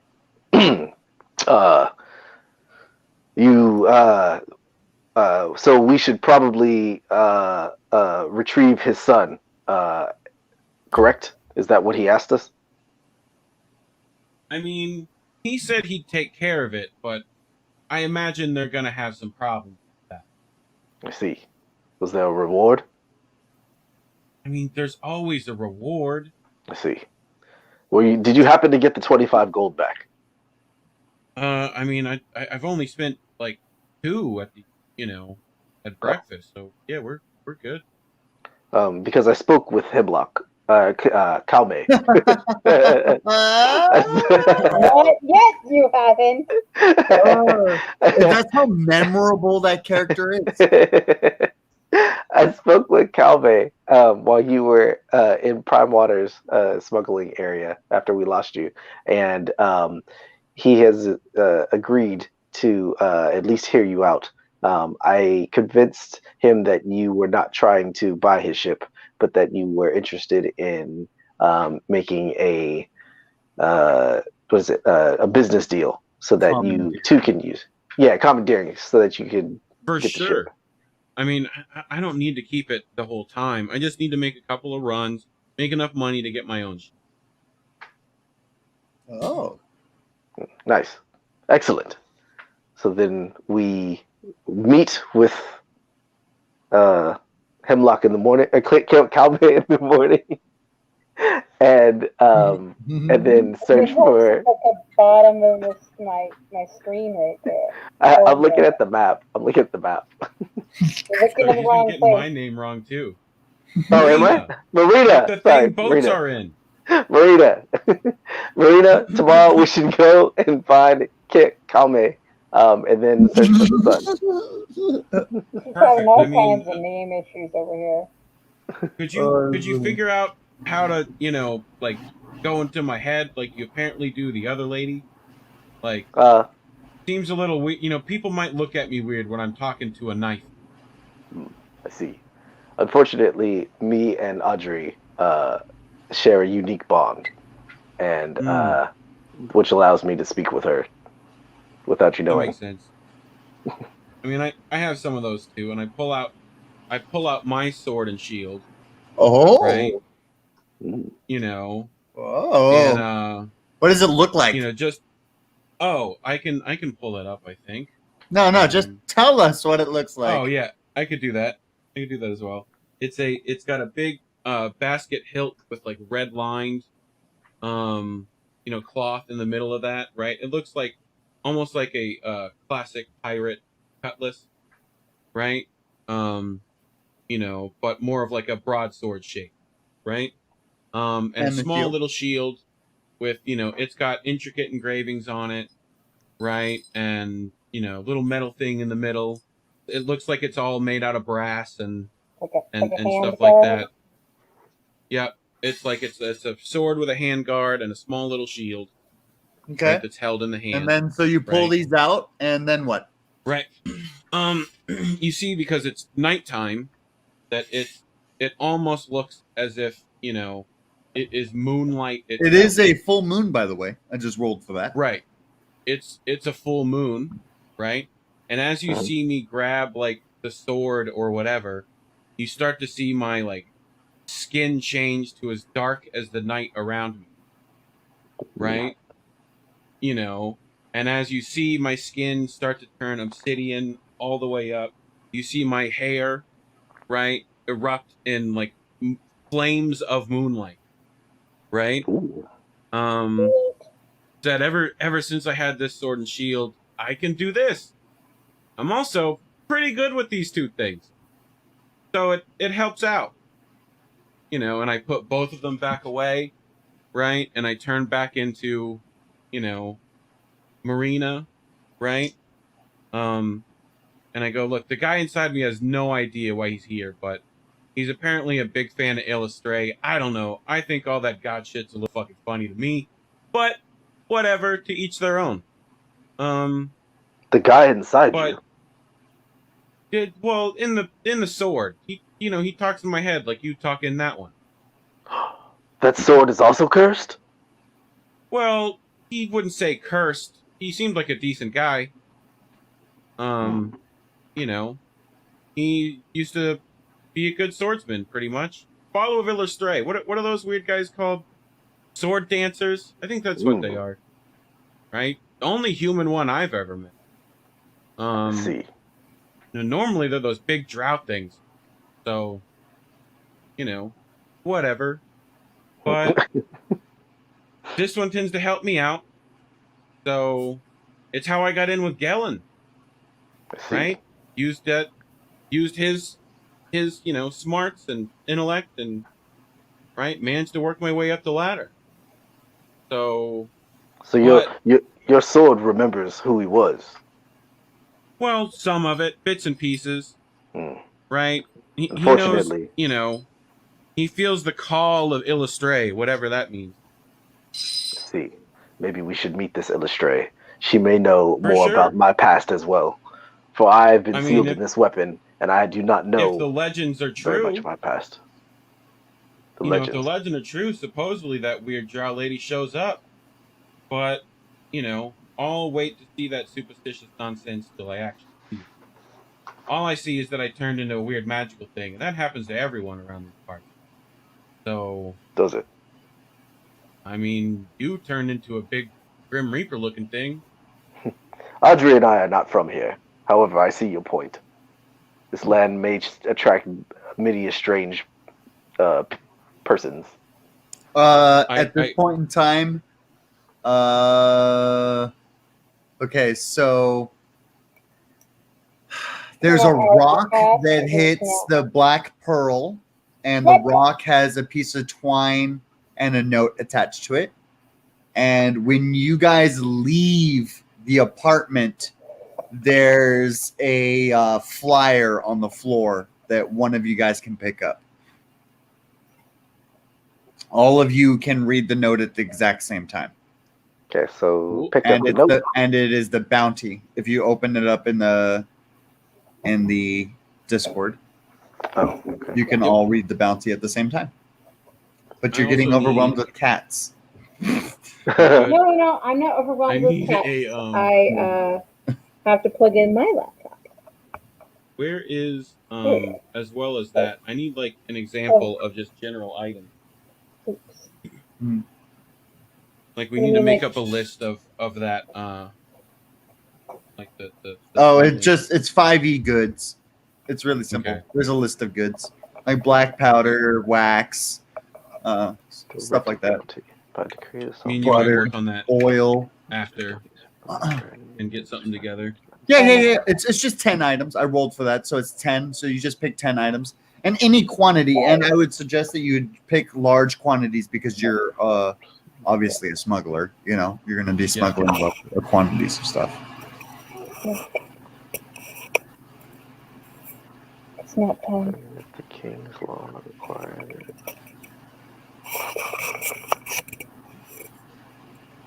It's too cute.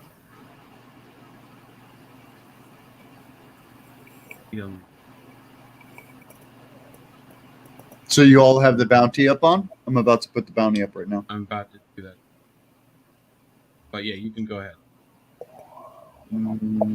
Or you could share it. If you could share your screen, that'd be great. Look, it's Yeah, Tobin camera. I had the bounty up.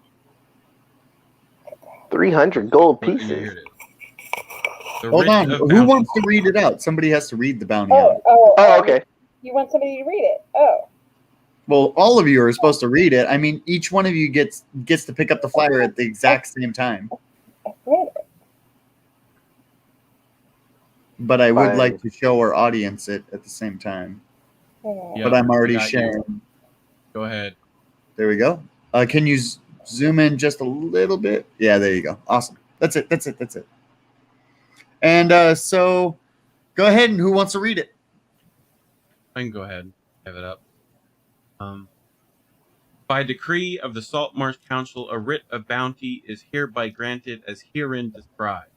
Recognizing that Alfred Banner was duly tried, convicted, and imprisoned for the major crime of armed assault, finding probable cause to believe he was willfully and unlawfully fled his confinement, and declaring that the king's laws require escapees be apprehended and punished, Saltmarsh Council resolves that Alfred Banner should be brought before it forthwith alive by any lawful means necessary.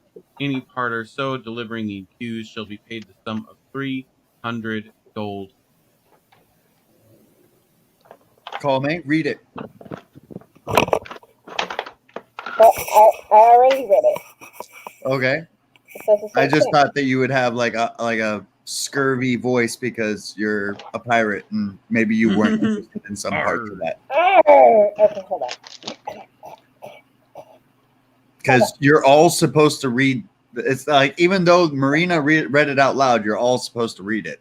Yeah, Audrey's drooling because she just listened to I'm going to what Mari remove said. this kitten Marina said.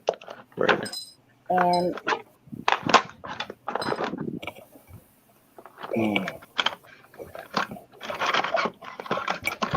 And perform the tried and true easiest way to get the scurvy in your voice. Irvy. Yar, brandy. Yar. Makes the voice go down. Well, Scurvy. Yar. Rum. yo ho ho and a bottle of rum. Down we go with love. No, some very nice whiskey. That works too. By here decree of these marsh By decree of The Saltmarsh Council. A writ of bounty is hereby granted, as Heron described, recognizing that Alfred Banner was duly tried, convicted, and imprisoned for the major crime of armed assault. Finding probable cause to believe he has willfully and unlawfully fled his confinement, and declaring that the King's law requires that escapees be apprehended and punished, the Saltmarsh Council resolves that Alfred Banner should be brought before it forthwith, alive, and by any lawful lawful means necessary. Any party so delivering the accused shall be paid the sum of 300 gold pieces. Oh, so how do you all react to these papers in your own ways, each one of you? First of all, would I know who Alfred Banner is? You don't. Okay. I would ask the other two. Anyone know who this guy is? I have never heard of them. Audrey's drooling at the sound of 300 gold pieces and imagining what food she can buy with all 300 gold pieces. You guys, how far away from you are you guys from the Black Pearl? We're like, I thought we were like right up against the, Yeah, they we're at decided the dock in front of it, right? Oh, excellent. Yeah. So you could literally see Fisher, right? Yeah, Okay. yeah. Like, So are you we all saw the Fisher note. as well? Yeah, Well, that depends Yes. upon what time of morning they are looking. It's because 4 o'clock Yeah. in the morning. I believe it's 5 o'clock now. Well, yeah, 5 o'clock. You're right. sure. So, in light of the bounty, Colme does not leave at the normal 4 a.m. time, and instead comes down into the marketplace. Okay, and sees us there. Yes. Or like we're right outside your boat. Like we were looking for you. So, Arr. but hey, did you get one of these rock notes? Right? And I pull up the note that I have, right? Now you I pulled out wouldn't the know bounty. this Alfred Banner, would you? No. Well, he seems like he's got a price on him. Aye. Me and I mean, I think it's a good shot to get 300 coins. Should be pretty easy. It's one guy. How hard could one guy be? Well, hopefully not very hard, because you see, on a good day, I can bring in more than 100 gold pieces. Okay, on one, I mean, I've got this list of the smuggles for this week. I could make us thousands of gold pieces on the right days with this. I mean, all I need is that ship, or at least access aboard and can choose where it, In points. that case, what do I care about Alfred, whatever his name is? I mean, you are getting rocks thrown at your boat with his name on it. Also, Someone wants 300 this guy's found. also 300 gold pieces is 3 days that you don't have to go to work. Think There's, of it as a Very vacation. true. there's 3 of us. Are you saying sure. that you would do it for free? Well, I seeing mean- as how we need your boat, I think that the good thing would be if we all hunt this bounty together. You take the gold, and we make a deal with the boat using that gold. And then I can I can make a agree few to that. smuggles with your boat. give you some money back, and then we go from there. I'm just trying to get my own boat. That's all I want. My own ship. With my own ship, I can kind of do whatever I want to.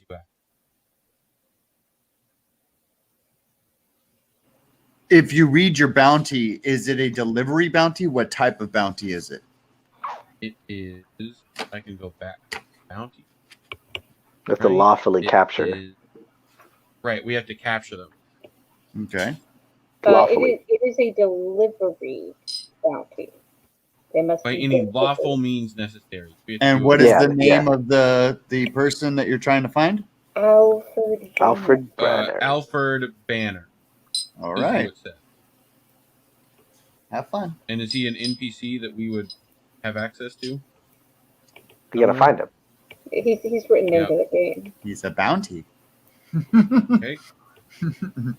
He's not just going to be willy-nilly, Yeah. I was just wondering if it was like a name that, people are supposed to recognize. No. He's a bounty. Okay. We don't know if he's still in Saltmarsh, right? Nope. All right. Who So issues the bounty? Could be anywhere. If you look at the bottom of the bounty, it has the 5 signatures. Okay, so Gellin, Olin, which is the other lady. Okay, I gotcha. So that's who signed off on it. Mm-hmm. Aren't you on speaking terms with Prime Water, Marina? I mean, yeah, and I he kind of likes me, I think. Maybe we should speak with him. Yeah. Regarding Alfred's whereabouts. For sure. Maybe we should definitely ask go do someone about what he looks like. There's a bunch of other names on here. I know. Oh, yeah, Fireborn, right? There's a few others. We can ask around. Excellent. So I guess that's. What do you guys want to do for the rest of the day? You can visit locations, meet new NPCs, get more information on Saltmarsh itself. Out of all of the locations, there are a total of 29 locations you can visit here in Saltmarsh. You visited 3. Okay. Let's split up and search for more information on Alfred. We'll cover more ground that way. Okay. So if you would all look at your maps and choose each independently where you guys would like to search. I'm going to go to the guy I know. I'm going to go to the Prime Water Estate and head in through the back door again. Okay. Audrey and I are going to make our way to Council Hall to try and see if we can get an audience with Etta Oldland, because I think she's on the council, right? Yes. Yeah, so she's on the council. So we're going to try and get an audience with her. The only reason that we know that is because as we were walking around town, we heard people talking about the town council woman, Etta Oldland.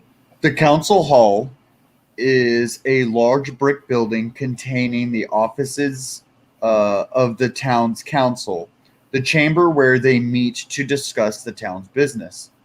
The hall is built of sturdy stone from the nearby cliffs and a variety of hardwood from the nearby Hull marshes. A wooden sign depicting a net filled with fish hangs above the double doors leading into the hall. A small tower rises from the building, housing a horn on top of it, which if blown, announces the beginning of a council session or another significant event. The town has a sturdy but weather-beaten platform, and the gallows in front of the hall are used in the event of an execution. Such punishments are rare, but when they do occur, they draw a large crowd. In any given week, there are 2% chance of an execution, usually of some bandit or other non-native ne'er-do-well. And this week, it is the son of Gellin, and Oh, man. all of the people are flocking there because it's the execution of the boy. Oh man. Where did you guys go? Where I did mean, you I go? went. I went to the Prime Waters, right? Yeah, and I went to council. So, Calvin, where'd you go? I started searching along the docks for stowaways. Docks. Give me a second.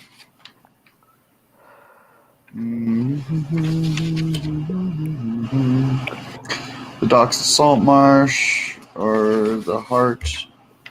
Let's see, 12. Why is there so many pages?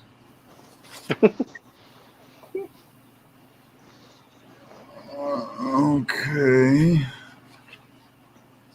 This is 14. I'm looking for 13. Who the fuck is that?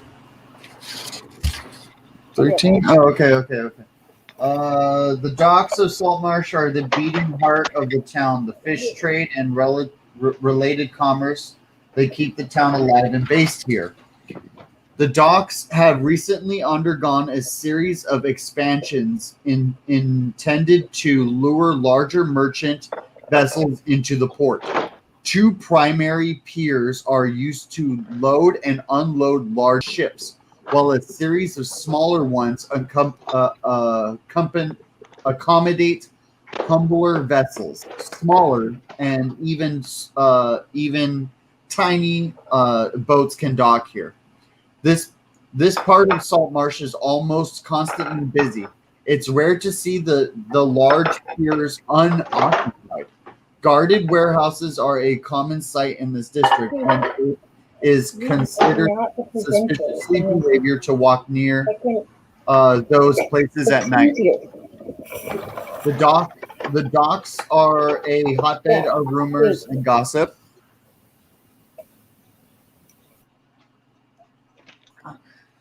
The hotbed of rumors and gossip. The sailors and laborers who frequent the area are bored, eager for news, and inclined to share what they have heard.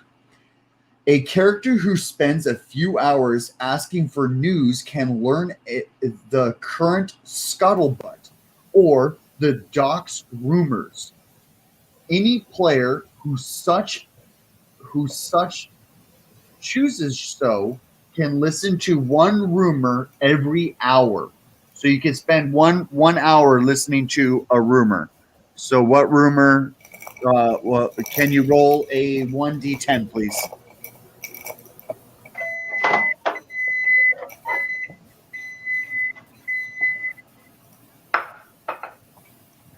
Who's rolling a 1d10?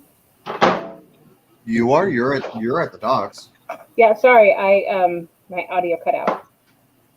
Good. I heard a rumor. I got a 10.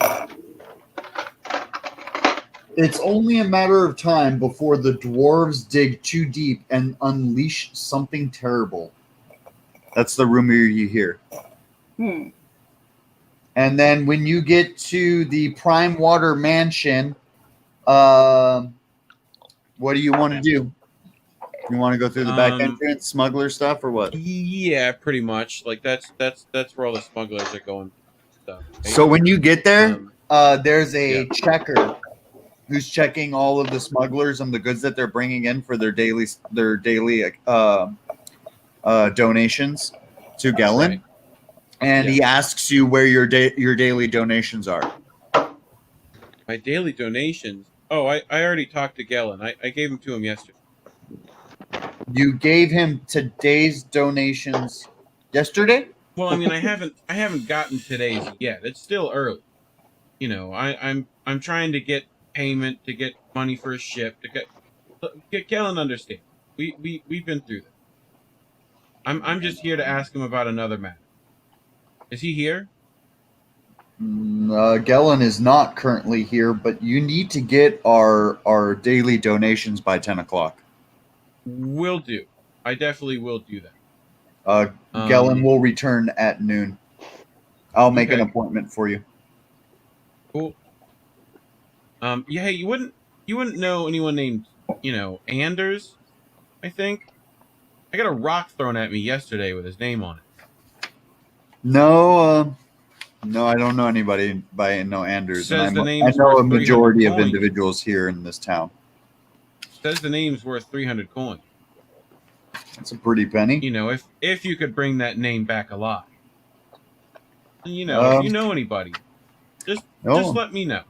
Don't know anybody of the sort, sir. Okay. Just make sure that you bring back. He wouldn't be Anders Silmore, would he? Something similar to that. Alfred Banner, I think, is what it was. No, then I don't know what you're talking about. Okay. Well, tell Prime Water I need to see him about Alfred Banner. You'll have a meeting set up at 12:15 if you can show up on time. Okay, and what exactly how much donations do I need to bring again? It's been a minute.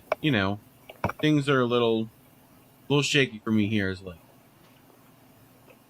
Well, whatever your name is on the list on the wall, go check your name on the list. Will do. You walk over and you look at your name on the list on the wall, and it says 16 pounds of chickens. Okay.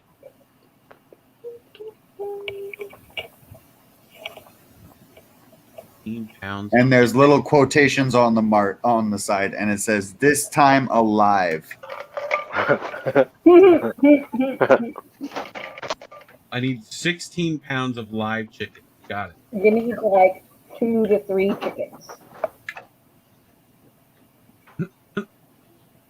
Yeah, which is pretty much, right? Thinking about like an 8-pound bird. Yeah, we'll go with like 3 or 4 chickens. I'm getting super strong Zelda vibes right now.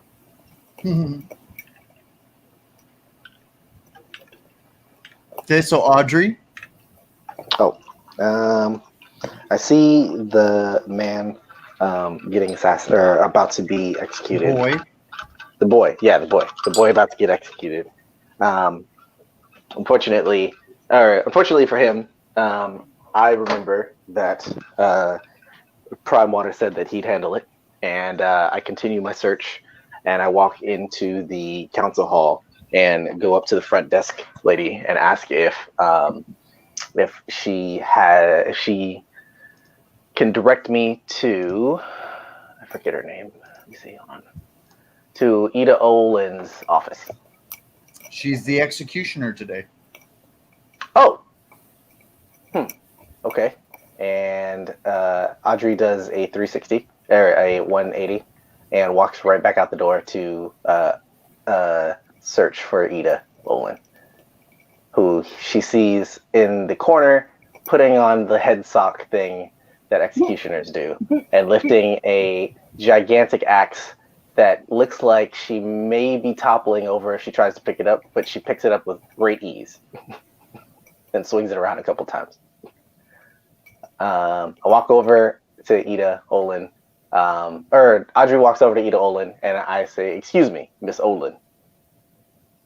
I would like to speak to you about Alfred Banner."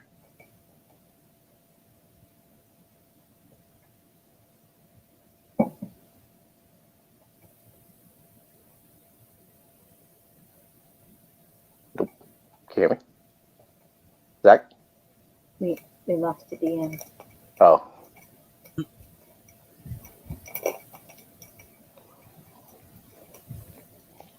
Well, at least I got my sword back. Hey, That's important. hey, she was sleeping. Okay, so I cut out right when you said that she was picking up an axe and falling over from picking it up. She wasn't falling over. She looks like she was going to fall over from it. But she picks it up with great ease for being an old lady and swings it around a couple times, like a bat. Okay. And so I walk over, Audrey walks over, and I say, "Excuse me, are you Ida Olin? I have some questions. We have some questions about the bounty that was posted for Alfred Banner." Oh, yes, Banner. How can I help you? Well, you see, the bounty does not give any information on Alfred Banner's whereabouts. I was hoping that you could give us a little bit more detail about maybe his escape and what direction he was heading in. What he looks That's like. that is Oh the yeah, what he hard, looks like. that's the hard part, son. We don't know what he looks like. We don't know what race he is, and we don't know the last place he was seen. Oh, he wasn't in prison. I thought he escaped prison. No, I mean his current whereabouts, hon. We don't know where he is. Yeah, but did you guys investigate how he got out of wherever he was in confinement? Oh no. You would have to go to the jail Oh, I see. Okay. and then find out more evidence on how he escaped. Okay. Got That's not my business to figure it out. I got executions to do today. it. Just by chance, has anyone spoken about maybe sparing the boy's life? What? The young man that's in there? Yes. He did a murder. That's a major crime. He's going for execution. I see. Do they happen to know who he murdered? No, we don't carry that information. The guards just bring him in. I see. So you have no proof that he murdered anyone? The guards said he did. He did. Oh. Did they produce a body? I don't know. I don't know. So if there is no body, then how do you know he committed murder? The guards, get in here. And like these guards like walk in, and she's all like, "You said that the young man committed a murder." Yeah, of course we did. And you don't see the guy with the chest plate. You just see the henchman. Got it. And it was the ones from the fish market and not the original ones that you saw the first time. Oh, okay. The loyalist ones, right? Yeah, the ones with the billy clubs. The ones Yep. with Billy Clubs. Okay. Excuse me. So if he did commit a murder, where's the body? I asked the guards. I asked the guards. The guards are like, "What body are you talking about? Remember, Well- he stole from that man." He did steal from the man, and that's theft. But it seems that he's being executed for murder, and I don't think that a body has been produced. Has it? I don't know what you mean. He was convicted for murder because he had blood all over his hands, and apparently he had stabbed a young woman to death. He had stabbed a young woman, yes, but not to death. As there has been no young female bodies around. Or have you found one? Doctor, call in the doctor. And they like have this old-fashioned telephone that you can like turn this wheel, and it like click, click, click, click, click, click, click, click, click, click, click, click, click. And the doctor's on the phone. Doctor, I'm talking to you. Doctor, Yes. do you I'm hear here. me? Do you hear me loud and clear? I'm down at the courthouse. We're trying to get some stuff figured out here. Was there a young woman's body that came through the coroner's office today? No. There's been no bodies at all today. Salt No. Marsh has gone its first day without any deaths. There were bodies. This is amazing. There This is were- the first time in history I'm hearing that Salt Marsh has no deaths. Are you doing your job right? There were bodies. There were no young women. Ah, yes, only men fatalities today. Excellent, excellent. Well, Good, there no was- rapes. There was an old woman. There was a small child. There were several sailors. All right. Just stay on the line. Stay on the line. Guards, what did the woman look like? And they look towards you. They're like, they look like her. And as Audrey spins around in her sheet covered in holes and blood,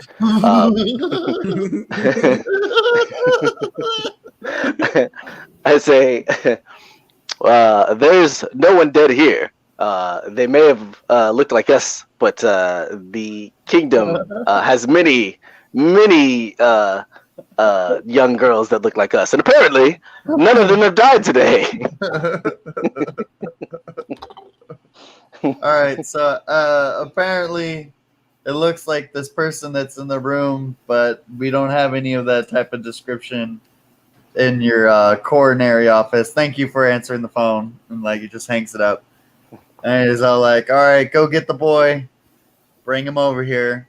And like all the crowd's people are wondering what's going on, and they're getting impatient as the boy walks into the room. And you see the little boy. As we get closer, or as he gets closer, I put my arm around, or Audrey puts her arm around the boy and wraps it slightly like in a loving fashion for everyone that can see, looking down at them.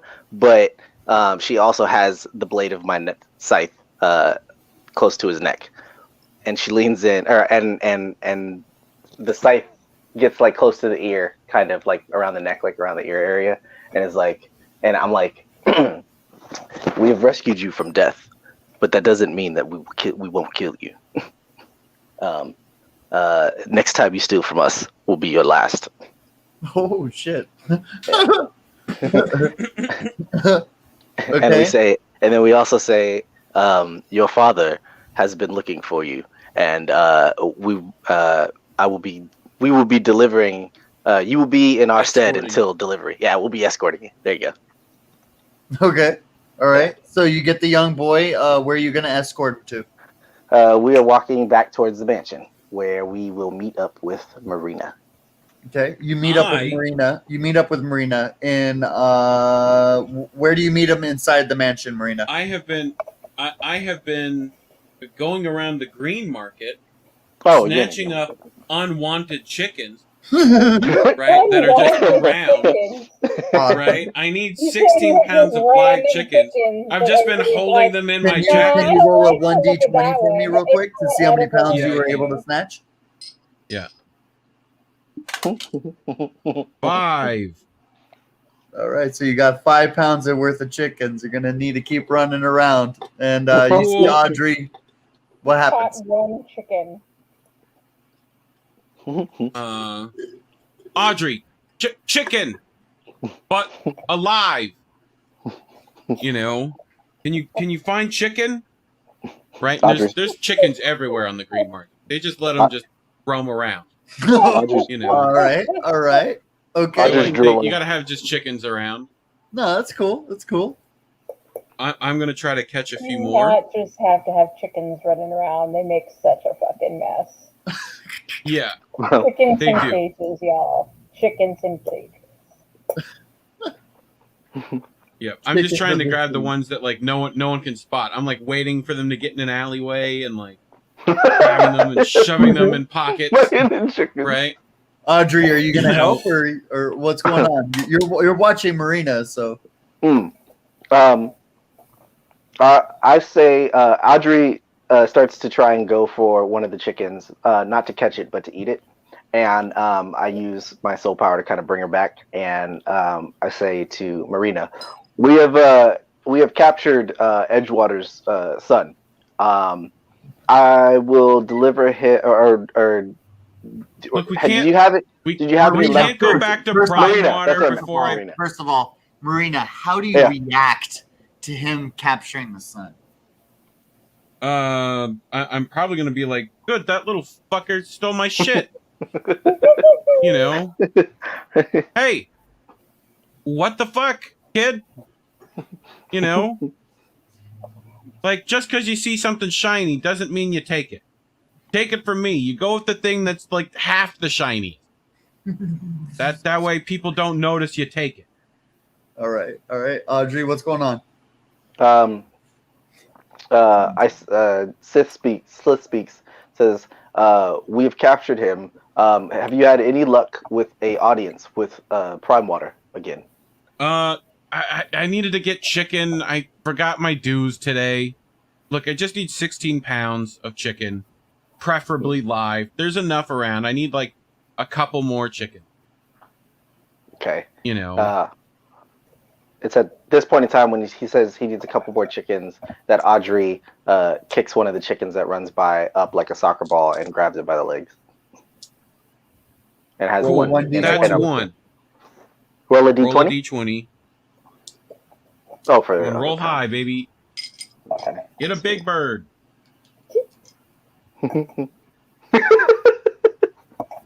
5.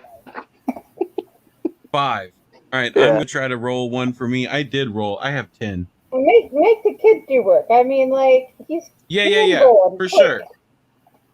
So 3 chickens. Yeah, we need 16 pounds. And You you got know. a total of 20. Okay, cool. That's enough. Let's Oh, okay. let's go That's how it back. sounds work. All right, let's do Yep. it. And we follow. I have the chickens all stuffed in my Yeah, there you go. jacket. We're gonna go back to the back entrance where the guy is. You Right? got 3 chickens in your jacket. Yeah, How I've big got is like your it's like jacket? 3 or 4, I think. Right? It's like 4 chickens. It's a tent of a jacket. They're like average sized, right? And they're just kind of like they like it in there. It's warm, whatever. They're cool, right? I'm gonna walk up, and the guy's gonna ask me like, hey, "Did you bring your dues?" Right? You bring your I'm gonna dues? walk in. I'm gonna walk in and just open my jacket. Right? Yep, 16 pounds of live chicken right here. Right? Fly And out close of my your jacket. Prime water this way. Prime water this way. Right? All right, yeah. You know. Office. All right. You have an appointment. We're Go. we're heading up there. You know, meet me, Slith, and Adriana, and the kid. You know, head on up to Prime Water's office with his son. Right. I brought the writ of bounty. Right, and we're heading up the stairs. You know, I see the dumb guard. Hey, you still doing good? You doing good? You doing good? All right, can we get in? Okay. Prime Water here. Doors open. Go inside. Cool. Prime Water brought you a gift. Since you Did gave me you the gift now? to me with this big old helmet that I've got like under my arm, right? I'm just like carrying all my other stuff in the helmet, right? You know, look, Prime Water. 1, get this weird lady some clothes and some food. 2, and then I pull the kid from like past the door. This little fucker we found Hey, my son. and saved. My illegitimate child. How Illegitimate. What's legitimate anymore? Your business, your kid, they're all cool by me. I'm just trying to get a ship. Are you? That's So Just my own ship. he gives you a okay, so ready, Audrey? He gives you Mhm.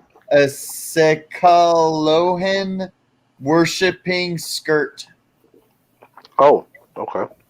SEKOLHAIN worshipping skirt. How do you spell it? Say it again. Sikalone. SEKO Siko Lahin LAHIAN Okay. worshipping skirt. This skirt was skillfully carved out of sandstone. What the fuck? This 1 foot long skirt is depicted Mini as skirt, a funny. shark twisting through the water with its mouth open. Okay, so I can't tell you what it does, but yeah. That's what you get. Can't tell you what it does yet. Okay. Okay. Cool. I have questions from Prime Water. I'm gonna, like pull up one of those big leather chairs that's over by the fireplace, and I'm just gonna drag it in front of his like desk. I'm gonna walk over to where he's got like a thing of whiskey and 2 glasses.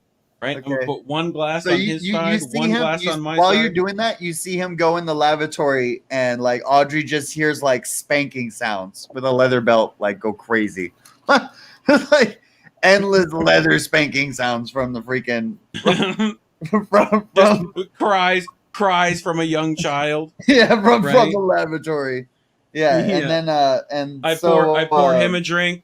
so when right? when the I door pour him a drink. opens, okay, I okay, keep I going, pour keep him a drink. I pour me a drink. I plank the brass helmet on the table, right? You know, put my bounty out, right? Mhm. You know, gesture him to sit down and the drink, right? Okay. You know, He sits down and you got he food and something for her. he Food would be gently nice. We haven't eaten. he gently scoots over a gold bar worth 100 gold pieces, and he slides it across the tabletop. And he Perfect. snaps. I don't even fucking think about it. I just like grab it, put it in my He- jacket. He snaps Right, his fingers twice, and the goblin lady comes through, and she's got this huge tray full of like food, piping hot food, and piping drinks and stuff like that. She just like puts it on the table in front of you, and he's like, "Off Nice. with you." I take She like a leaves. few things off of it, and you know, He's like, "Whoa, pass whoa, it whoa, back whoa! to- Settle yourself. Enjoy yourself. Not too fast." All right.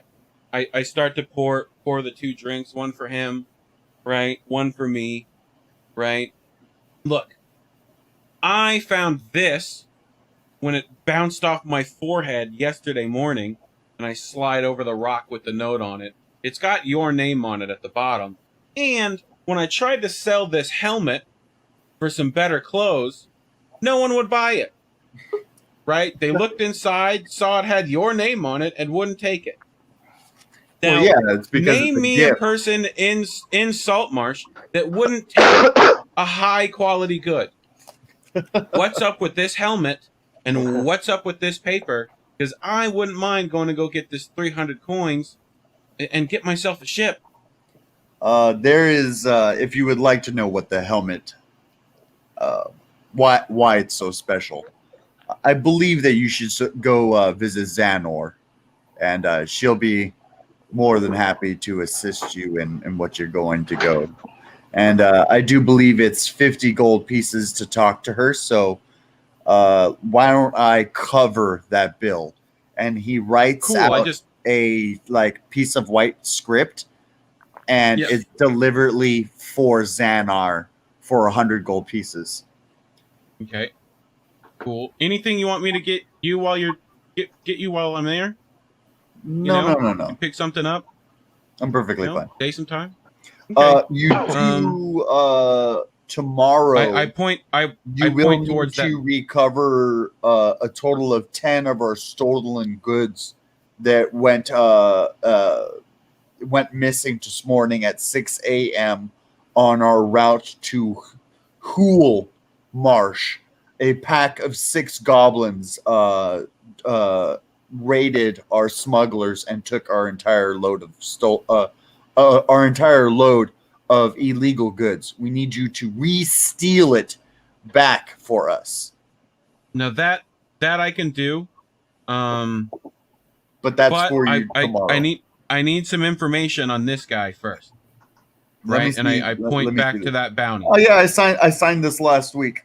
We don't know what he looks like. We don't know what race he is. We don't know his last whereabouts. We don't know anything. What is he accused of? The king himself had sent a decree out, and we just sign off on it. Okay. Do you know anyone who might know more about this? Kind of hard to go get a guy when no one knows where he's at or what he looks like. You would have to get more information. I would probably start at the jails to see how he escaped. And then those would probably be the people who have seen him most recently and would give you a description on perhaps what he looks like. You got she. any guys for that matter, we don't know if it's a he or a she. I know you had to have guys over there who might know more than the average guard, if you catch my drift. I have eyes and ears here and there, but even the extent that I have very little knowledge of this man. Thus, the high bounty. I do notice the high bounty. Well, and who is that? Who was that name you told me to go see again about this helmet? Xanor. She's your only merchant in town. I sent you your merchant papers in Yep. Discord. Gotcha. And then, would Xanor know about this weird ass skirt you just gave my friend here? Yeah, that's why he gave you 100 because it's 50 per person. Gotcha. All right. You want us to keep an eye out for your kid too, or you got him taken care of? He's just gonna stay here. Cool. All right. So, So I guess what did what the was the- what was how the many other thing? Hold goblins on. were there, and what did they steal? Where was that? Give me all that information. There was 6 Okay, goblins. so 6 goblins Right, they were stole Marsh. goods at Hool Marshes. Yep. That's it. Okay. Recover 6 stolen goblins at goods. Huel Marshes. Stolen good. Yep, recover stolen good. Re-steal the stolen goods. Okay. And I still have that smuggling thing, which I had to write up. Me and you can work on that after. Mm-hmm. Adri, what were you doing right now as well? You're muted. Audrey was still stuffing her face with all the food on the table, but slightly more slower because what's his name? Edgewater told her to slow down. Prime Water Prime Water told her. Prime Water looks at you and he says, "You look like you're in need of some gold." Yes. Audrey nods with a mouthful of food. How about this? There's some wild beasts that are currently creating some issues for us. If you would be so kind, would you accompany Marina to the Hool Marshes and apprehend this wanted criminal? Audrey looks at the blade and Slith says, "Are these beasts edible?" I would not know. When you get there, there should be the local folk will tell you more. But what they've been doing is they have been successfully interrupting all of our trade routes through that area. As I've already previously stated to Marina, is that these beasts have made it almost impossible for us to conduct our daily business. Audrey looks back at the blade, and I can sense that she thinks that the beasts are going to be something she can eat. So we agreed to go with Marina. If you complete this quest and either apprehend the criminals at large that are hindering my trade path or bring them back to me, I'll pay double. And the original price I will pay is 100 gold pieces for completing the quest. If you bring them back to me, I'll pay 200. Ooh. Damn it. Someone's writing it down. I don't have Audrey looks over at Marina with like, "I can't eat these," on her face. If you could just say that with her face, no expressions. Okay. And then we're coming up on the last minute that StreamYard allows us to record for a session. So, Fisher, what do you want to end with? I got nothing. I'm tapping out. That's okay. We'll save it for next round.